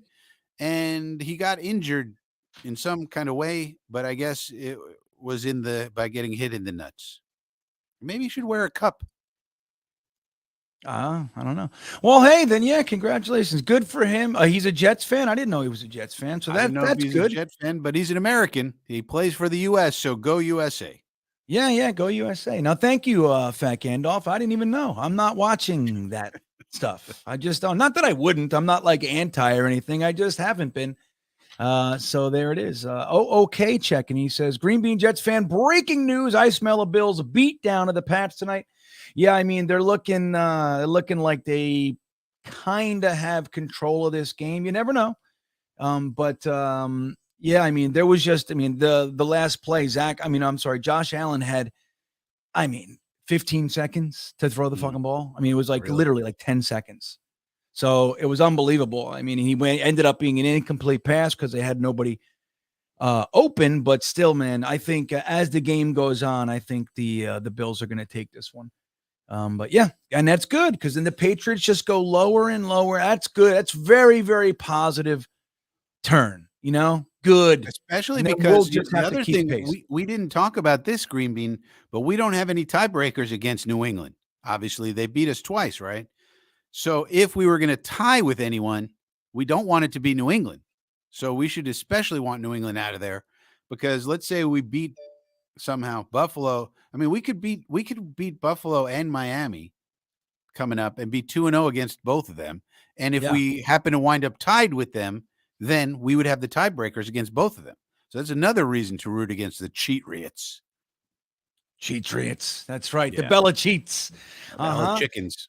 The Bella Chickens. So, yeah, I mean, yeah, that's the thing. If we just keep pace, we beat the Vikings, and then we got the Bills. And if we can, I mean, dude, if we can beat the Vikings and the Bills, Oh my goodness. The And the- world will be on fire if On we fire. be we can't even. on fire, because I'll be lighting it.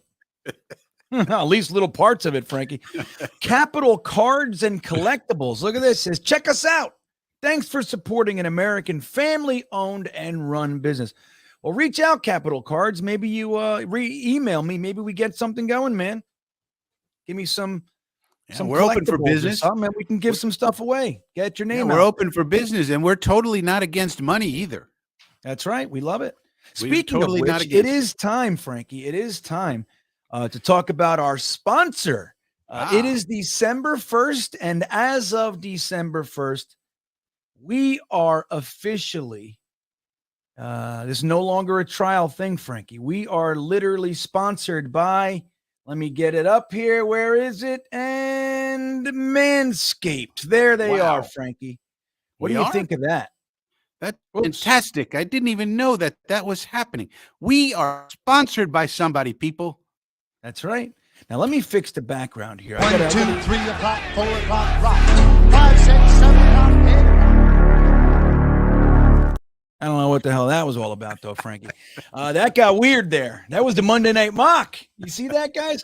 Oh. So, well, I want to talk to you guys about something. Number one, I know you guys know all about Manscaped, right? I know you guys know about it. The one thing I don't think you know about is they have a wide array of products. Now, we talk all the time about the Lawnmower 4.0, which is kind of the best thing since sliced bread. It's what I use on the beard. It's what I use all over the place. It's without reservation, the finest trimmer I've ever owned. It has completely taken my other trimmers and put them in the back of the closet. I love it. It has the flashlight and the whole thing. But one of the things that we don't talk about enough, Frankie, is this right here. This is their cologne refined. And I gotta say, remember, like it reminds me a little bit of, like, I don't know if you remember this, but like Drakkar. It's not the same, but it reminds me of it. It's lighter. I don't know. I actually like it, and I don't wear cologne very often. I'm like kind of like an aftershave, like whatever my aftershave does, that's it. I don't, I'm not doing much more, but every now and then you go, oh, I just opened it and it wafted out. I love it. This is what it looks like, refined. It's in a great little box there, but they have so many products that a lot of people never even talk about. And you want to know, Frankie, here's the big news, guys. They have a beard line coming out. A beard line. That's Can what you we imagine? need. We That's need right. the beard line. That's exactly right. So they're going to be breaking that news to us very, very soon. And we're going to show you guys the beard line. I can't wait to try the beard stuff because, honest to God, I have loved every single product that they've sent me. And I've had the opportunity to use every single one of them. I've loved. I even like the t-shirt, Frankie. I mean, I can't wear it everywhere. It says, like, we take care of your balls or something on the back. I can't like wear it at, dropping the kids off at school or anything like that. But it's a great t-shirt and I love it. Real quick, if you don't know what Manscaped is, they are the best in men's below the waist grooming. Their products are precision engineered tools for your family jewels. The performance package is the ultimate men's hygiene bundle. That's what they sent to us. It comes with everything you need. The weed whacker, the nose trimmers, the lawnmower, which is the buzzer, all kinds of, creams and aftershaves and all kinds of stuff. It's fantastic. And if you use our promo code, which is right up there on the top of the screen, GreenBean, you will save 20% off. It is the holiday season, Frankie. I can think of nothing better than Manscaped products for anyone who's got hair down there. What do you think, Frankie? Yeah, and plus you get free shipping. Apparently, it says up there. And who doesn't love free shipping? And I you know, love it. let's admit something. Probably many people in this chat right now probably don't smell very nice. You know, let's admit it. I bet some of you are pretty stinky. I So bet. get yourself some cologne. Get yourself, you smell like bologna. You need some cologne. That's Yeah, right. I like refine what your you've done game. here. I like what Frankie just did. I like that. It's like the hair down there. I felt good. I stumbled on that. I didn't know that was coming. If you got hair down there, these are the products. If you smell like bologna, you need the cologne. I love it. Manscaped products, everybody. Use promo code GreenBean and save 20% and get free shipping. And thank you to Manscaped for sponsoring this week's installment of the Thursday Thick of It. I really can't wait to get their damn beard stuff, man. I'm psyched about it. I truly am. Because a lot of beard stuff sucks, Frankie. I got to tell you. Like Yeah, you get put it like, in I there use and like it's oil. like it doesn't do anything. It's like, Yeah. come on, do something. I know. Like I use like, oils and balms and Yeah. shit. And some of them are garbage. Like within a half hour, it's like it already lost what it's supposed to do. Like an hour, that's all it gives me. I got to reapply an hour later. What is this? All right, let's see what we got here. The Jets Show. What's up, Mr. Show? If you guys didn't know, the Jets Show is another channel. He's good content. I think you'd like him. Go and check him out. He says, Green Bean for president, Mr. Flatbush for vice pres. I'll tell you what, Frankie, let me first order of business, and you just tell me if you would support this. If I'm the president, Frankie's the vice president, here's what we do. We build a brand new stadium for the New York Jets. Are you down with this, Frank? Could you support this? Hell yeah. But we got to make sure of something. We got to make sure we build it around enough. Now, hear me out. I know this is crazy. This is crazy talk. But we got to build it around a place that has natural grass and dirt. Oh, I like that. That's what it's got to have. It can't have plates. It can't have slit film nonsense. Right. Grass and dirt. I like it. You know what else it's going to have? This is my brand new idea. I just thought of it, Frankie. Our stadium is going to have 75 exits and entrances. I want no traffic. I want it to be the most trafficless stadium on the planet. 75 entrances and exits. You can pick whatever one. If there's 3 cars over there, go to that one. It's right there. That's what I want. And I want to build new roads. I want designated roads specifically for the stadium so we don't have to deal with people going to work or whatever the hell they're doing. I want it to be stress-free and free parking. What do you think of that? Free parking, everybody. You coming? I like it. Well, let's go a little light on the free parking. That's not good business. Green Bean, you got to know the business side. Yeah, but I'm going to charge an extra $1.50 for the hot dog. I was going to say it's $8 for the hot dogs, it's $12 for a beer. That but still, you need the parking also. Y2K is he's surprised by he doesn't know what this colonia word is, Frankie. I just made it up. Don't forget to stick around, guys. We got some good Jets trivia coming up in just a few minutes with Y2K, the trivia extraordinaire, and maybe even Jeremy. Jeremy's going to talk about Chinese food. Oh, another touchdown. So it's about to be 24-7. Oh, there's a flag on the play, though, Frankie. I don't know what that means. Oh, look at it real quick. Red John, I'll get right back to you. Twisted has a good, Frankie, it's going to be Manscaped Stadium where your balls are manicured as well as the natural turf. I like it. Manscaped Stadium. You know what we have, Frankie? We have all kinds of little trim bars. They used to have like shoe shine stations. We got little ball trimmer stations. What do you think? Little curtain around it, and you just take it. You do that. I like it. This is good, Twisted. I think we're on to something. This stadium was built by trimmed balls. That's right. It was a requirement that everybody working for the general contractor had smooth balls. That's what we require. when they built my 75 exits and entrances. I like it. Let's see. Red John, thank you for the super chat. He says, don't want Carr or Jimmy G.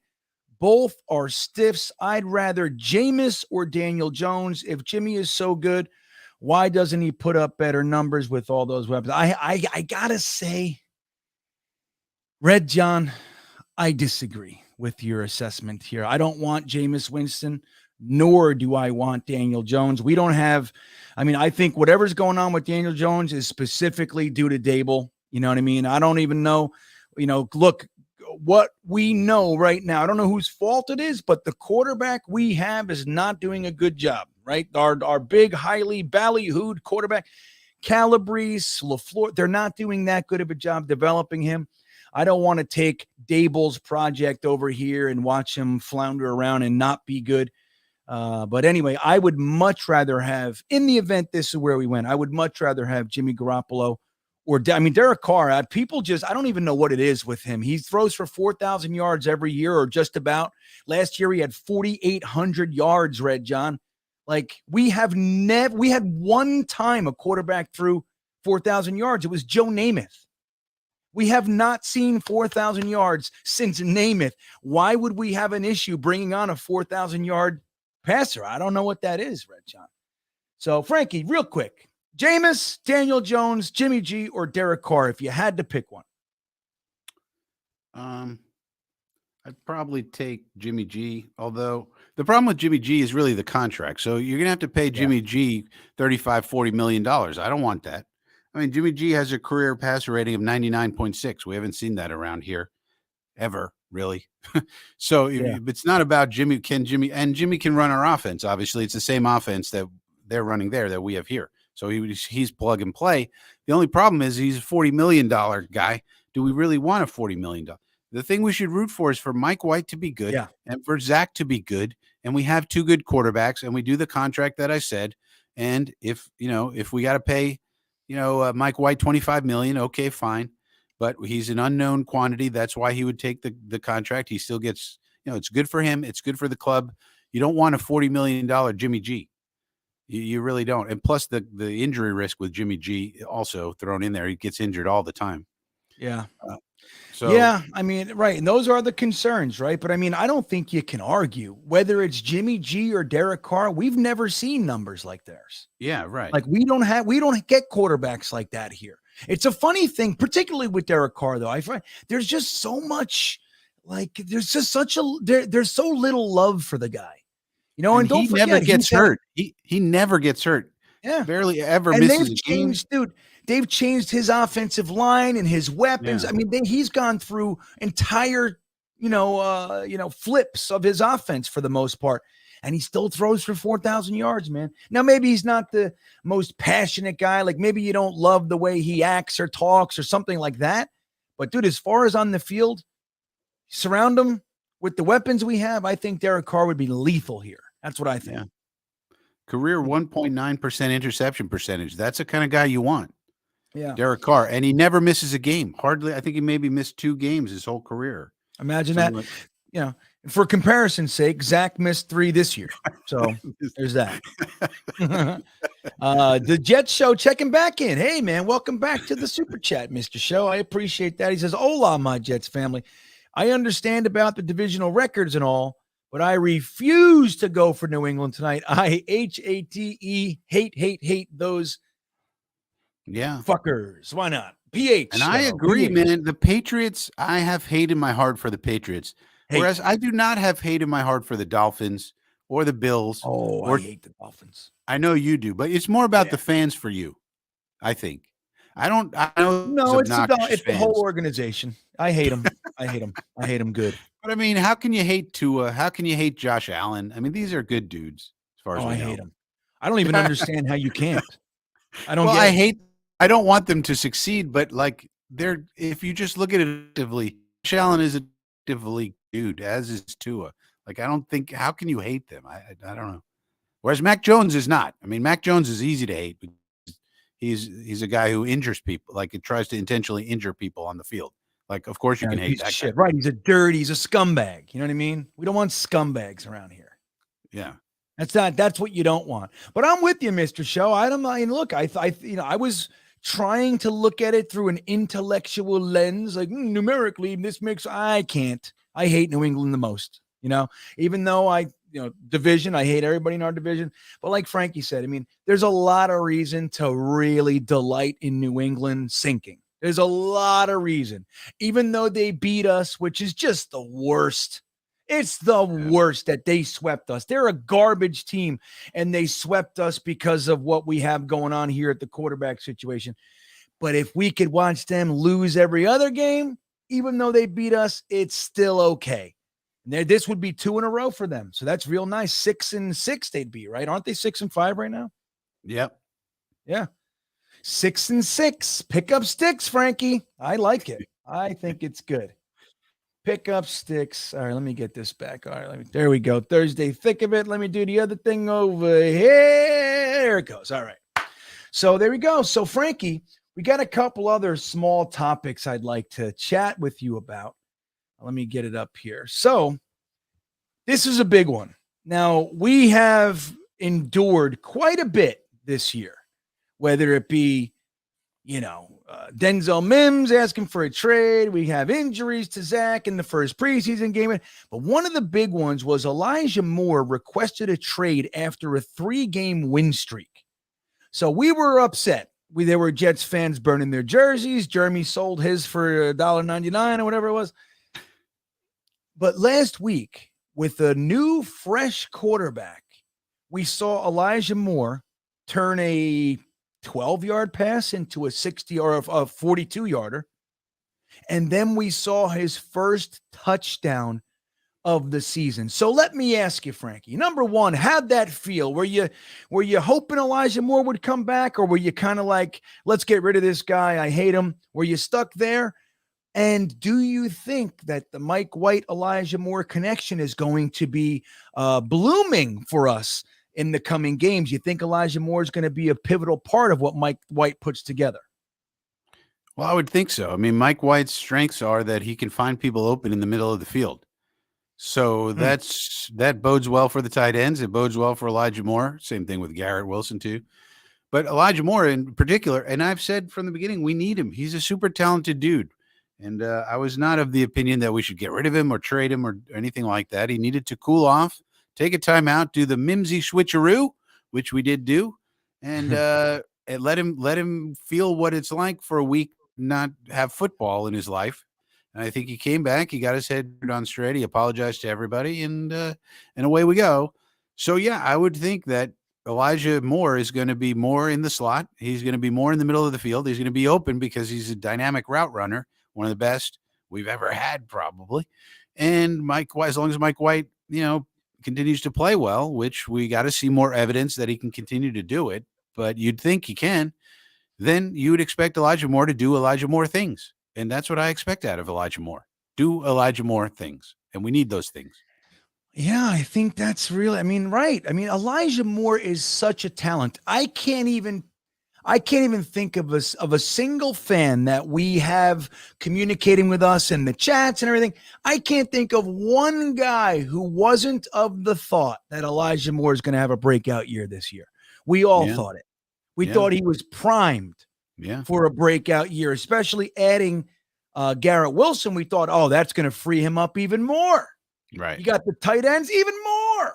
We thought he was going to explode. And the fact that it came around the way that it did was really confusing, very disappointing. And I want to point this out. I see where was it? I lost your comment. It's a good comment. I forget who it was. Somebody brought it up. Do I have it?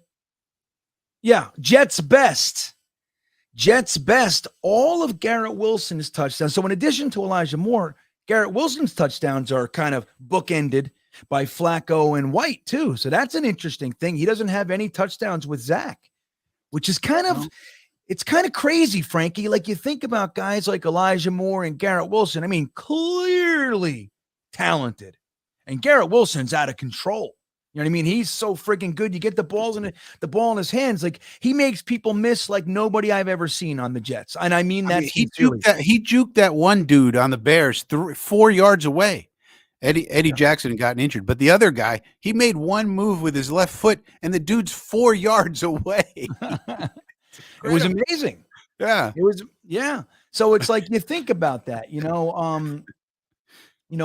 what these guys could really do if we're able to get them the ball. And listen to this.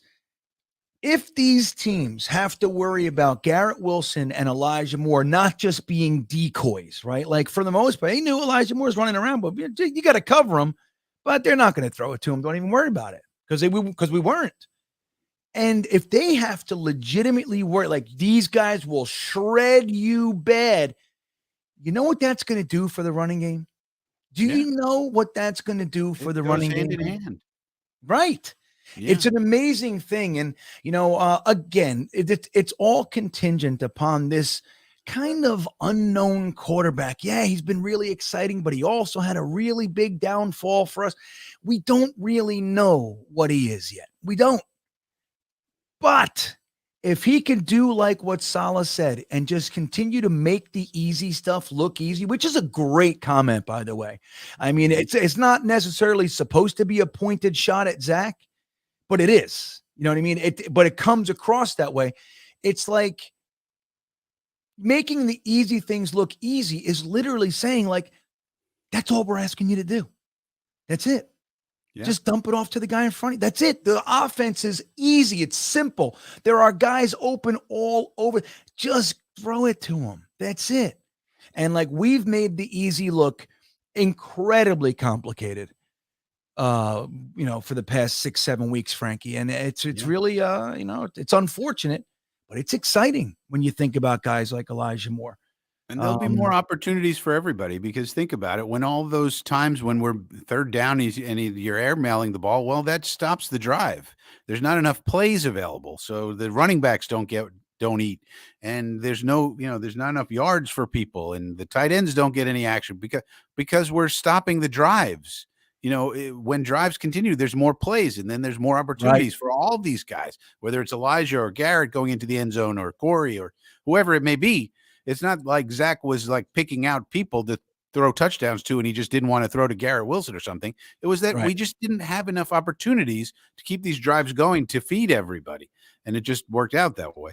So, yeah, I mean, that's why you have to hope that Mike White can keep making the easy look easy. That's all we really need. That's all we really need. We don't need Aaron Rodgers here. We don't need, Tom Brady. Tom Brady's a free agent. Why aren't people putting Tom Brady on our team? Well, he's going back to the Patriots, I heard. So they're gonna have Mac Jones and Bailey Zappi and Tom Brady.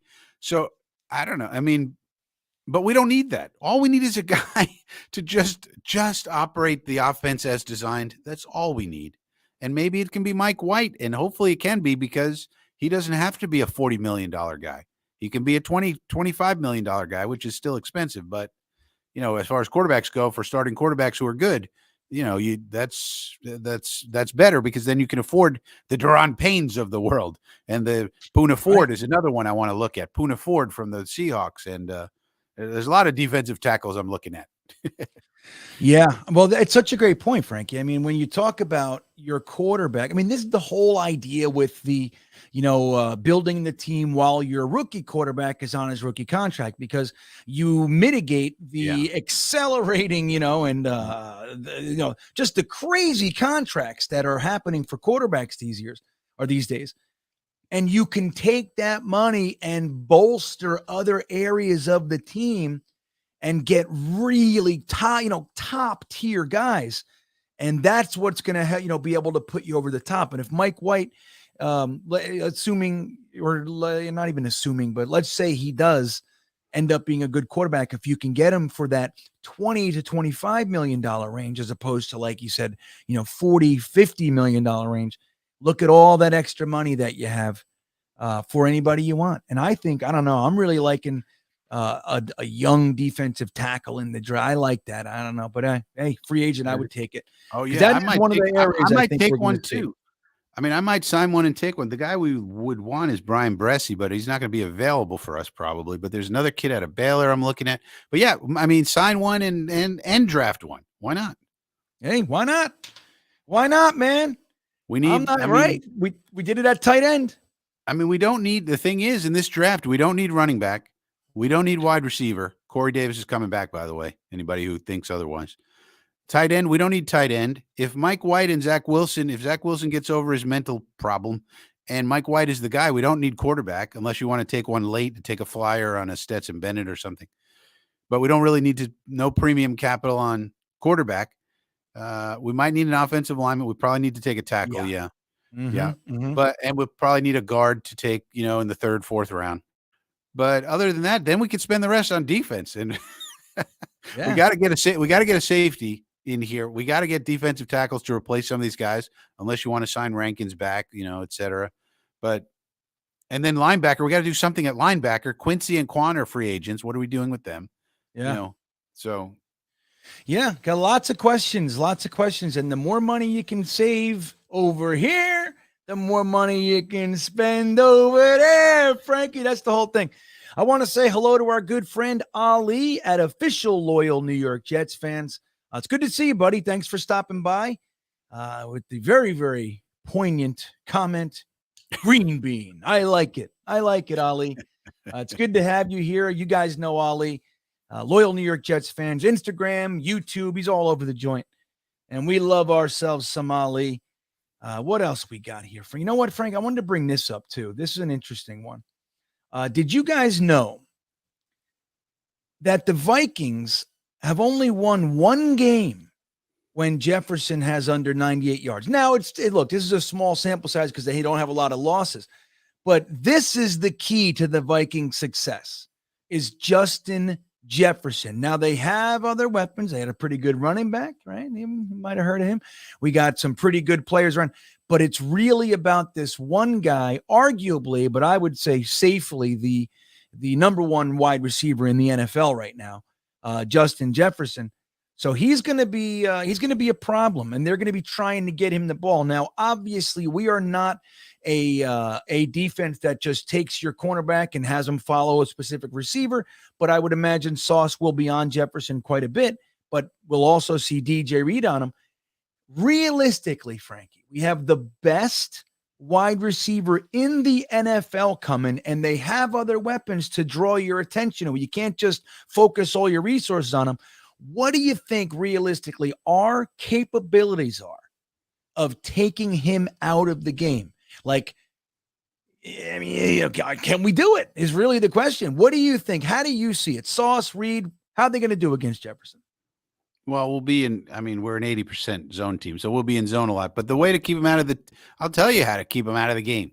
Yeah, you get the robot, Kirky Cuzzo, who is a robot. You get him off of his spot. When he hits his spot, he's robotic and he's very accurate and very good. But you get him off his spot, and all of a sudden the brain goes haywire. The wires get frazzled, and he doesn't know what he's doing. You got to get him off his spot. And how do you do that? You do it with pass rush. So if Rankins comes back, which it looks like he will, we got Quinnen, we got Lawson, we got JFM, we got all these people. We got to get Kirky Cuzzo moving around off his spot and affect him that way.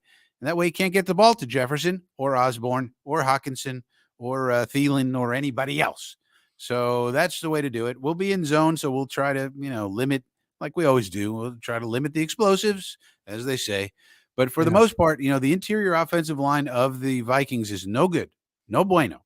And we need to attack that. And it looks like Darisaw is going to be out because he has a concussion issue and he did not practice today. So that's 2 in a row. Usually when you're in concussion protocol and you're getting to Thursday and you're DNP still, you usually are not playing. So it looks like Darisaw might be out also. He's their best lineman, obviously, arguably with O'Neal on the other side.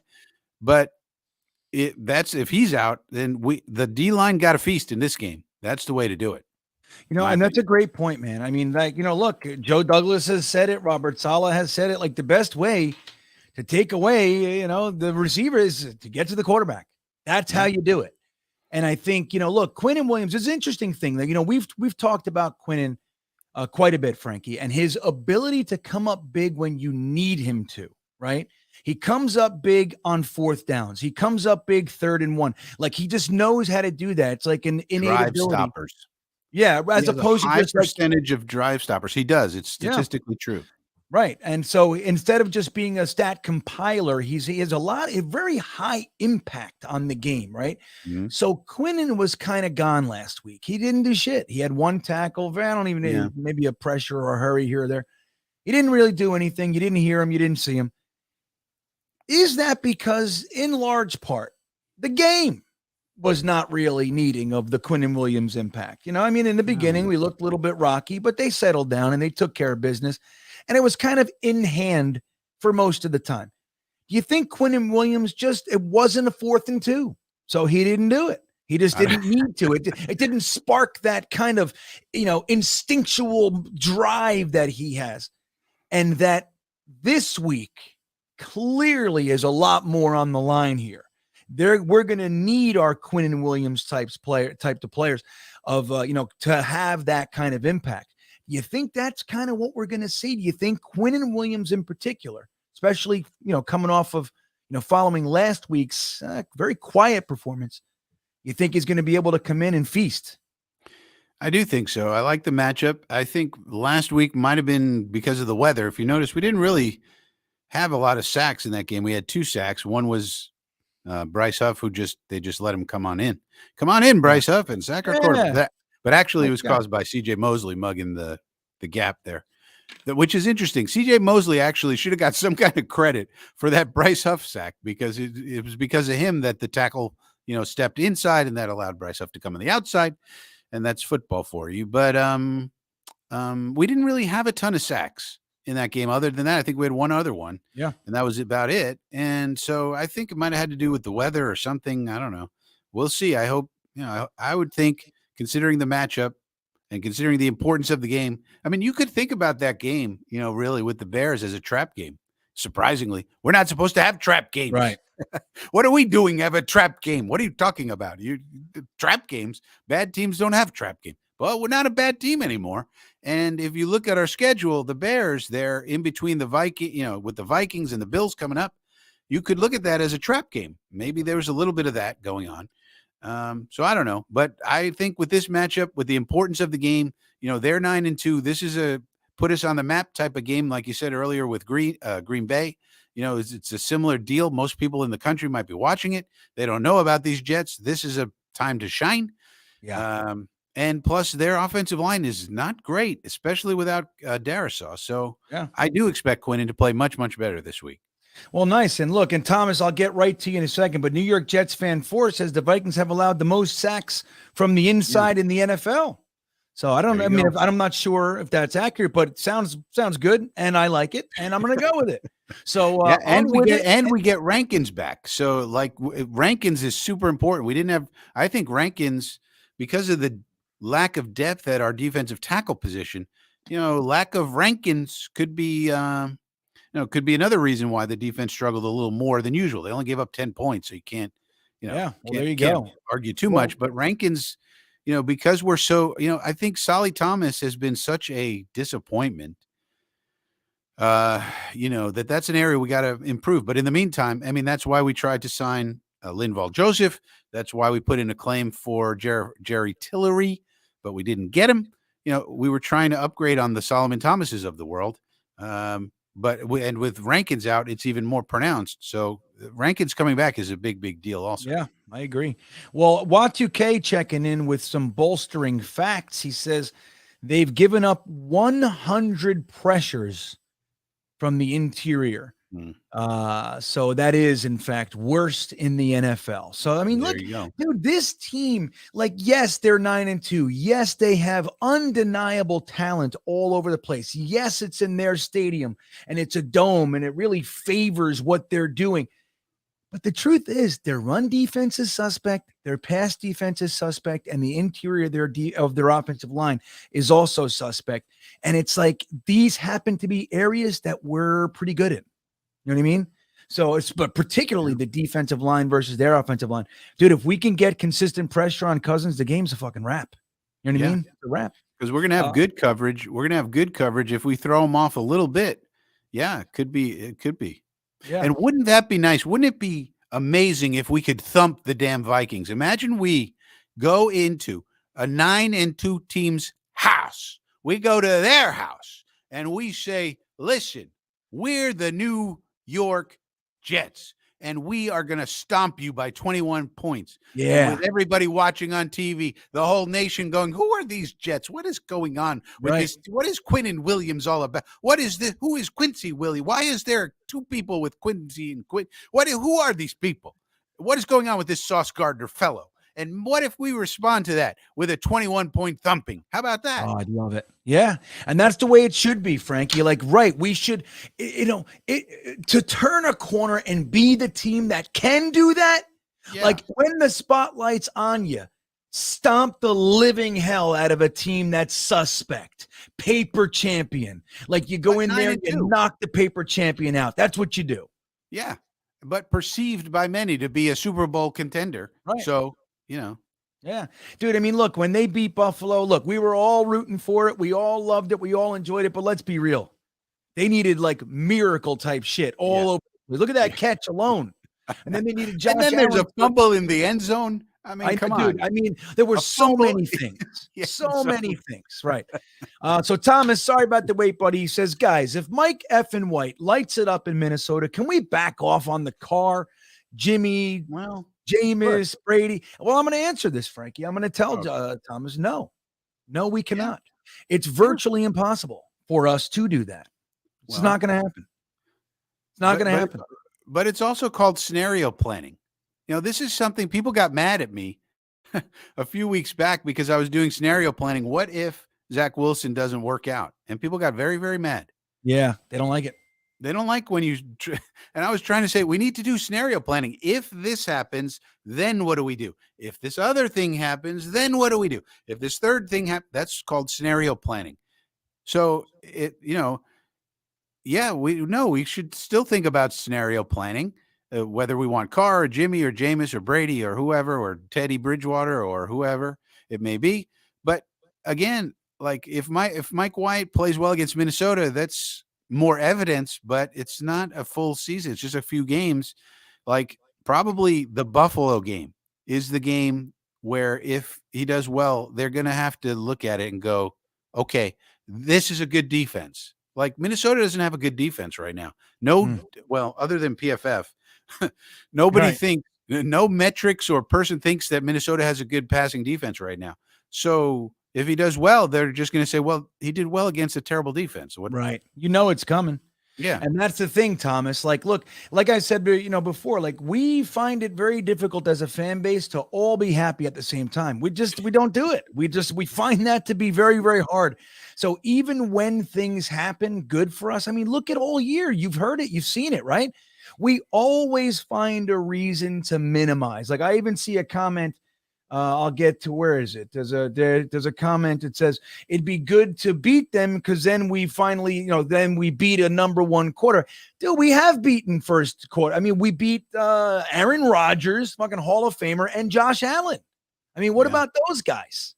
But it's like, it's very easy just to forget. Like, oh, the Jets only beat this. The Jets only beat that. And it's like, if Mike effing White, like Frankie said, goes out there and he plays a good game and we win, that's what you're going to hear, Thomas. Brace yourself. It's going to be like, well, they're the worst. They're the 29th defense in the league and blah, blah. You're going to hear all that stuff. And the whole trick with us is, who cares? Who cares what they say? And look, like Frankie said about the scenario planning, that's what we do. That's what we do. We're going to talk about Jimmy G. We're going to talk about Derek Carr. Now, I'll tell you this. If Mike effing White goes undefeated for the rest of the year, it's a wrap. It's a wrap. Okay, that much I'll tell you. He goes undefeated, gets us a home playoff game, maybe even first round bye, some shit like that. Then it's a wrap. Everybody's going to be behind Mike effing White then. Yep. Yeah. La Flama Blanca for the future. There it is. All right, let's check with, there he is. Ablab Studios checking in. Good to see you, Ablab. Thank you for the super chat. He says, fellas, it's your boy from Queens. Mike White was throwing that rock through tight windows. Dude looks accurate. Can you twos tell us what you know about his arm? Good, average? Well, I'll tell you this. Coming out in college, the trait that was most attractive about him was his arm strength. They said, like, A lot of like when you look back over at like some of the the profiles and what's the word I'm looking for, Frankie, when they write up something on a draft prospect. Scouting report. Yes, yeah, scouting report. So when they looked at that, some of the things were like he struggles with accuracy, he's not all that mobile, but his arm strength is good enough to warrant him being a draftable player and that you can work with him. So his arm is pretty good, man. I mean, I don't think it's Zach. It's not Zach. It's not the same level that Zach has, but I think his arm is plenty strong. It's we're not talking about like a Chad Pennington, with all due respect to my beloved Chad Pennington. Love Chad Pennington. Love Chad Pennington. I would say Ablab, it's good enough. He's not Josh Allen with a rocket launcher, but it's good enough for what we need. Put it that way. Much better than Jimmy G. Much better than Noodle Arm Macaroni Jones. Good. It's good. Right. He has good arm strength. He can make all the throws. Yeah. So that's a good thing, look, but I'm with you, man. I mean, people were saying, and you can look at these things either way, right? People were saying that a better defense capitalizes on those tight windows. You see the linebacker jumping up and just missing it and all that. Maybe so. Or maybe Fred Warner, maybe. Yeah. I mean, how many linebackers can make that play? Right. But the thing is, Frankie, like Peyton Manning, not to say I'm comparing Mike White to Peyton Manning, but he made a career out of that. Like just zipping it, like getting it in the window, like Ablab's talking about. There's nothing wrong with your quarterback being able to zip it in short, small little spaces with hands all over the place that don't touch it because he's accurate. There's nothing wrong with that. Yeah. No, we don't know yet. We don't know. Did he get away with something, or is it something that he's good at? We'll find out. I don't know. Right. And we'll find out. But I think too, it's good to say that if you're just choosing to go on the right side, there's nothing wrong with being positive, guys. Nothing wrong with it. There's nothing wrong with being positive and feeling like the quarterback that you have is going to be able to win. You know what I mean? Wouldn't it be nice to not feel like you have weaknesses all over the place? I don't even know what the hell that's like. So yeah, Jeremy's talking about Chinese food in the private chat now. Now I'm starving. I want Chinese. I don't have good Chinese food within an hour of me. I don't have any. I mean, it's garbage. The worst Chinese food you ever had is right here. Oh God, it's so bad. Anyway, let's say we get to some trivia. What do you think of that? If Y2K is ready, let me see here. Let me get that off. If Y2K is ready, we will bring him on for a little bit of Jets trivia. Let's say hello to New York Sports Wicker Media's own Y2K. What's up, buddy? How you doing? Doing very, very, very well, gentlemen, and I'm glad to be here in the chat, which I believe by Frankie's count, our official counter, is now 300 billion and zero. Do our numbers match this week, Frankie? Yeah, we're undefeated, and you are totally defeated. I love it. Undefeated. Even Jets when I trivia. get defeated, I'll keep coming back week after week, just like the Jets in the Adam Gase era. Yeah, I love it. Real quick, JMG says 7 sacks, 13 to 15 quarterback hits, and 1 or 2 interceptions. I think that's a low good expectations. Plan. I think that's a good plan, though. If that's our plan, I like it. I like what you're putting together there. So Y2K, if you could explain the rules to everybody, what are we looking at here? Okay, so I, just like every week, am going to give you and the chat a question. You will have 4 minutes. I will keep the time. And, of course, no searches, no internet. Jeremy, if you're listening, you cannot talk to Glenn. Right, no calling Glenn. What is this? The Glenn Come Cyclopedia. on, Glenn giving you Bernie Parmalee last week. Yeah, Glenn Cyclopedia. That's pretty good. I like that. That's pretty good. The Glenn Cyclopedia. Yeah, Jeremy, you just worry about your Don noodles or Dan noodles, whatever they call them out in California. All right. So, you guys ready for the question? Yep, I'm ready. Oh, yeah. Okay. So this week, as we all know, the New York Jets travel to Minnesota to take on the Vikings.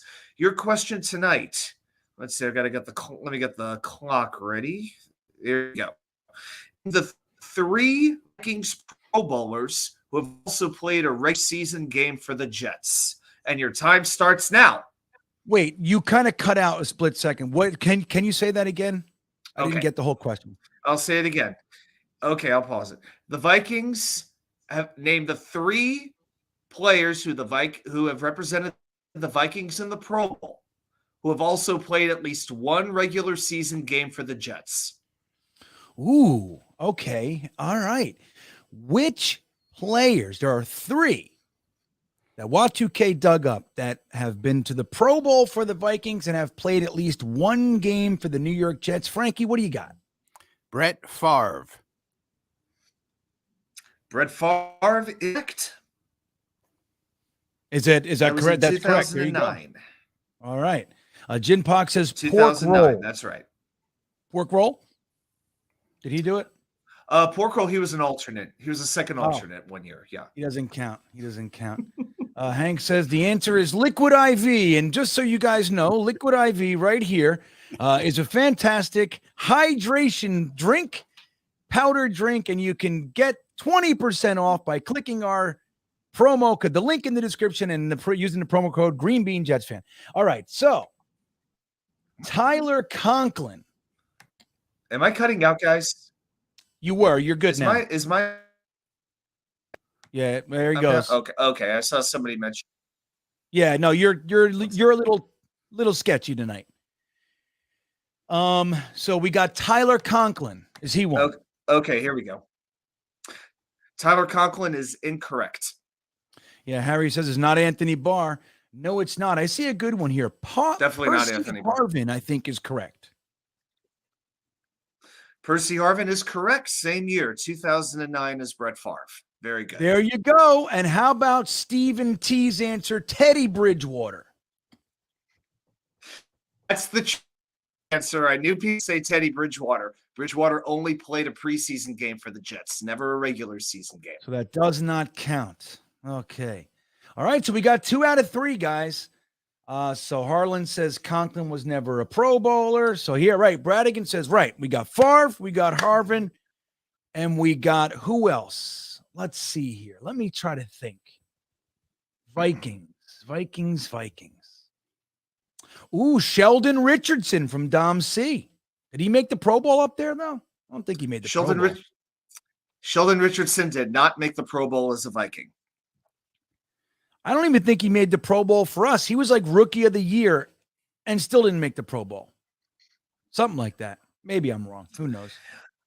Yeah. Let's see here. Yeah, looks like we got a correct answer. It was the artist formerly known as Indiana and some guy, Tony Richardson, back in 2007 made it. So Tony Richardson. Go, some guy. Yep. We win again. Well done. Undefeated. You win again. That's like 4 in a row. You're on a hot streak. That's it. And I got you five billion times, but yeah, that's like 14 and 5. I like it. That was a good job, some guy. Yeah, I think we did a good job there. I like that. We were well-rounded. We had people from all over the place. It was kind of good. So the answer was Brett Favre from Glenn. Then we had Percy Harvin and Tony Richardson, the fullback extraordinaire, part of our 2009-2010 teams. Man, was he good. He was solid, dude. Great leader, the whole thing. So good job, Y2K. Thank you. So good job, chat. Let's see. Look at Tony Alexio. I don't know what's wrong with this guy. I really don't know. Something's wrong with you, Tony. Something. I've never seen anybody hang on the same joke for like 3 weeks. This is crazy. Bots. Probably a bot. I don't know. If a bot's doing that, it's quite the ridiculous bot. I don't know why anybody would create that bot. Makes no sense. Just to mess with people. It's like Aaron Butler always having. It's like Aaron Butler always having the same like 5 Ravens comments. Tony's got like the same 2 or 3 things about Chris Streveler just every time. I'm telling you. Come up with some new material, brother. I know. Freshen up, buddy. Freshen up. And if you want to freshen up, maybe when you're done, you could use Manscaped's cologne refined. Let the ladies know that you mean business. That's what we're doing here. So, look, we're going to wrap this up. Let's say hello. Let's bring Jeremy on and see what he thinks. We'll get some score predictions from everybody, and we'll see how it goes. So let's say hello to Jets Chaos himself, Mr. Jeremy. What's up, Jeremy? How you doing back there? Okay. That's all right. I'm waiting for my dinner. What are you having tonight? Chinese food? I told you, yeah. It's So what are you having? Kung Pao chicken? Is that what you have? no, I'm having Don Don noodles. Dom Dom? You ever have Don Don Don Don. noodles? I've heard of They're Dan good. Dan It's noodles, from- but not Don Don. It's no, they call Dan Dan maybe on the East Coast, but on the West Coast it's Don Don. There's lots of little things like that that are a little off here. Well, you know what? I was surprised, and we might have talked about this, but when I went to San Francisco, I was so excited to have San Francisco Chinese food. Widely regarded as the best in the country, right? They didn't have lo mein. I know it's weird. They No also lo don't- mein. Yeah, and they also don't do chow fun nearly as well. They're not. Oh, nearly that's as crazy. good. They're thinner. They're not. They don't have the thickness. It's like weird. It's like, come on, guys, get it together. The whole thing that makes chow fun great is like the texture of those thick. Oh yeah, broad right. noodles. That's the whole deal, right, Yeah. Jeremy? Yeah. So I'm looking up Dom Dom noodles. I don't Don know what it does. Don, Doesn't look Don. like- What's It's the kind deal of with like it almost has like a Thai type. It's like thing pad to it thai because looking. Yeah, because it has like peanut in it. Mm. And stuff like that. Sometimes it's made with pork, sometimes it's made without pork. It's just a good noodle dish. There you go. Well, Dom C said his wife had Dom Dom's noodle. There you go. Wait. Did I do the right one? Is that it? Yes, It you works. definitely did the right one. Any That is sound absolutely the effect- right one. Any sound effect worked. Nice. That was good, though. I like that. Or like the Price is Right buzzer. That would have worked. Yeah, I got to get some of those. I don't know. I'm still figuring this thing out. I figured Jeremy, out I how gotta to get, tell you, I looked up Don Don noodles. Yeah. Yeah, what'd you Jeremy, I find? looked up Don Don noodles. It keeps auto-correcting to Dan Dan noodles. My Google does not want to recognize your Don Don. Yeah, it did that to me too. All right, so let's do this. So, Jeremy, real quick, man, what do you think about this game? Just a short overview of sorts, but what do you think is going to happen? Do you think we can contain them? Like, just give me your overview of what you think is going to happen in the game. Yeah, I think that we need to hopefully be able to not just rely on Mike White. I would really like to, as much as I'm hoping he's good, because I always want a Jet quarterback to play well. But I think for this game, what I'm hoping to do is take advantage of their run defense and like have long, sustained scoring drives. Let's not let Justin Jefferson beat us because he's just simply not on the field. That's always the easier way to do it. There you go. When he's on the field, then let's pressure the hell out of Kirk Cousins and not leave G.J. Reed and Sauce Gardner, whoever else covers Jefferson. Let's not leave them out there too long with him, because as good as they are, this is the best wide receiver in the business. And he's really good at contested catches. So even if you cover him well, he does really well if they throw the ball towards him. I don't want to be tested that way. So let's just keep them off the field, and let's keep Kirk Cousins on his back, and let's make this game easy. Now, can we do that, Jeremy? I think that's a very sound game plan. You think we can do it? I think with our offensive line is getting healthier now that Max Mitchell's back, the way Herbig is back, they seem not only to be back, but they seem healthy because they played well last week. I think we definitely can. I like what I saw from Bam Knight. I like what I saw from Ty. I don't know if Michael Carter's going to play or not, but I don't think it matters as much as the offensive line. I think that's what dictates more than anything our running game. So I believe we can do it. I'm not afraid of Minnesota's defense. I think we can, and I think Mike White also can play the same short game that he played, just taking what the defense gives him. High completion rate is in this case really great because it means that we're burning the clock. I just want to keep their offense off the field because that's their strength. If you keep their offense off the field, they can't win. I like it. Now, final score. Give me your official score prediction, Jeremy, if you have it yet. 31-16 Jets. Ooh, I like it. 2 weeks in a row with 31. So, Watch UK, what are you thinking is going to happen. Like, what? Give me your final. We got some. I haven't found anybody who thinks we're going to lose yet. So, what do you think? Give me a score prediction.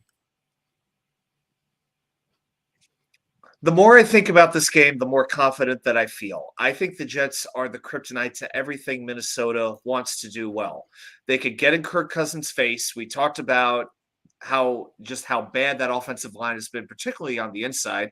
And Frankie said it well. The loss of Christian Darrisaw really limits that offensive line. But even Dalvin Cook, as good as Dalvin Cook is, this is not a good running team. The Vikings have the 7th lowest rushing yards per game, under 100.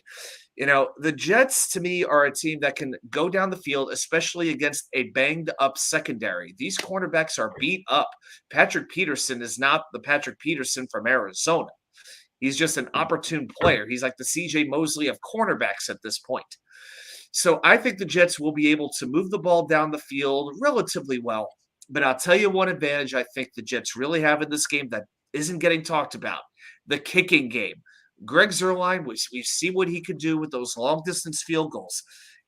Greg Joseph, the Vikings kicker, is 16 for 21 on field this year, only 24 for 29 on extra points. This is not a reliable kicker. And it's pretty amazing. These are the 2 best fourth-quarter teams in the league by point differential.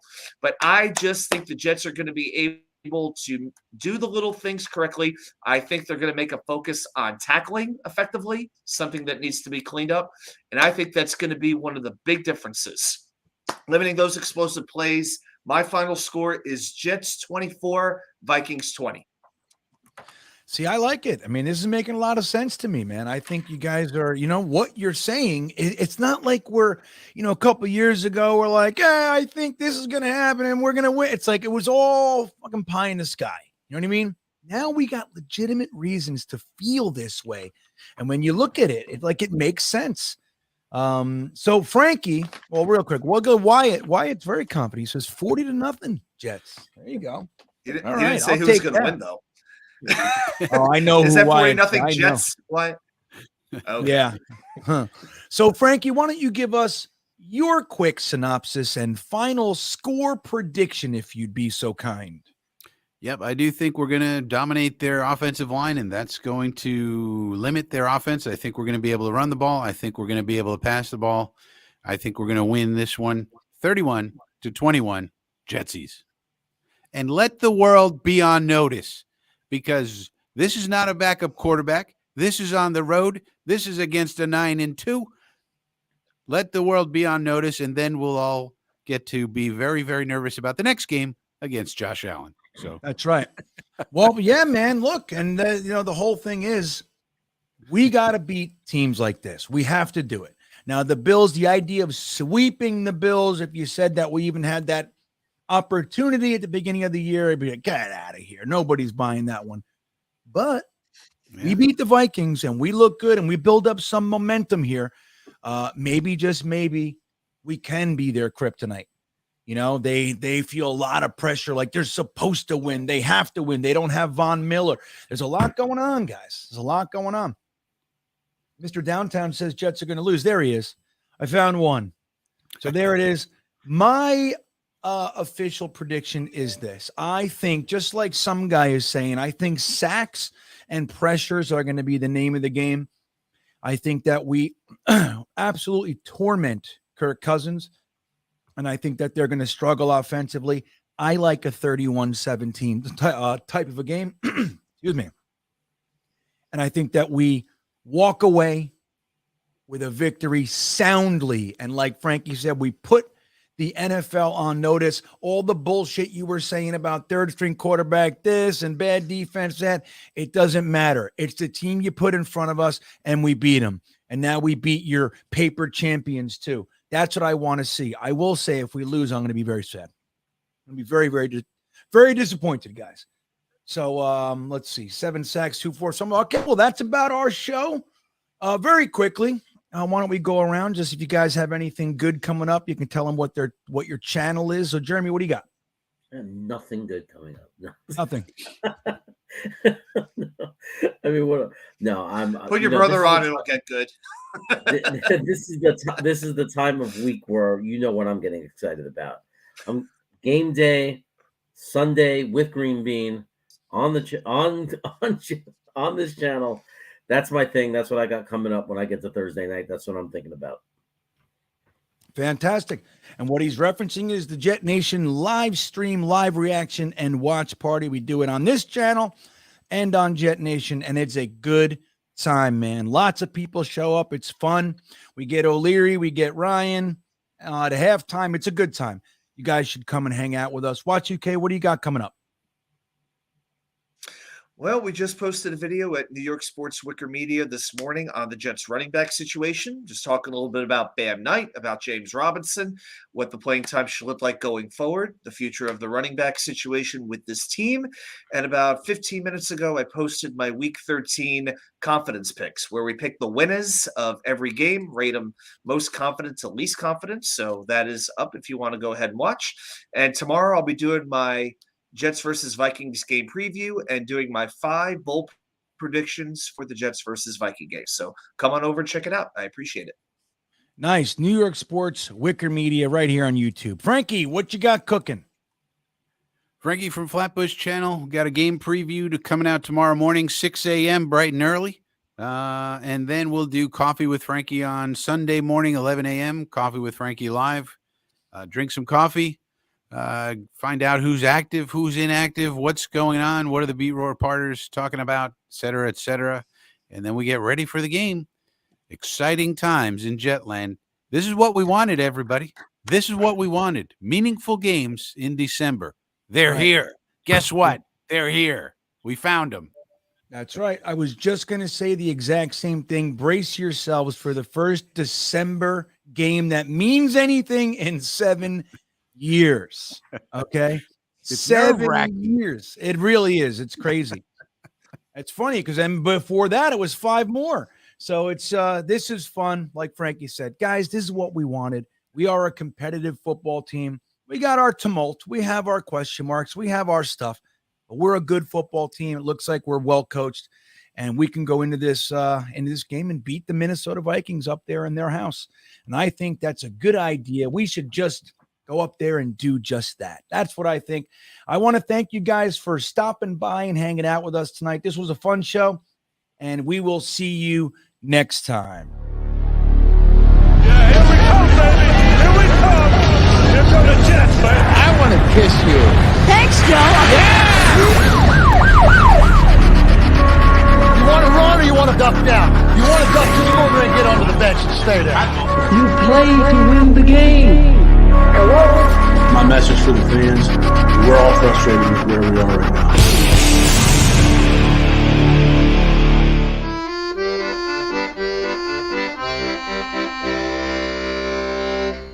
Jets, Jets, Jets.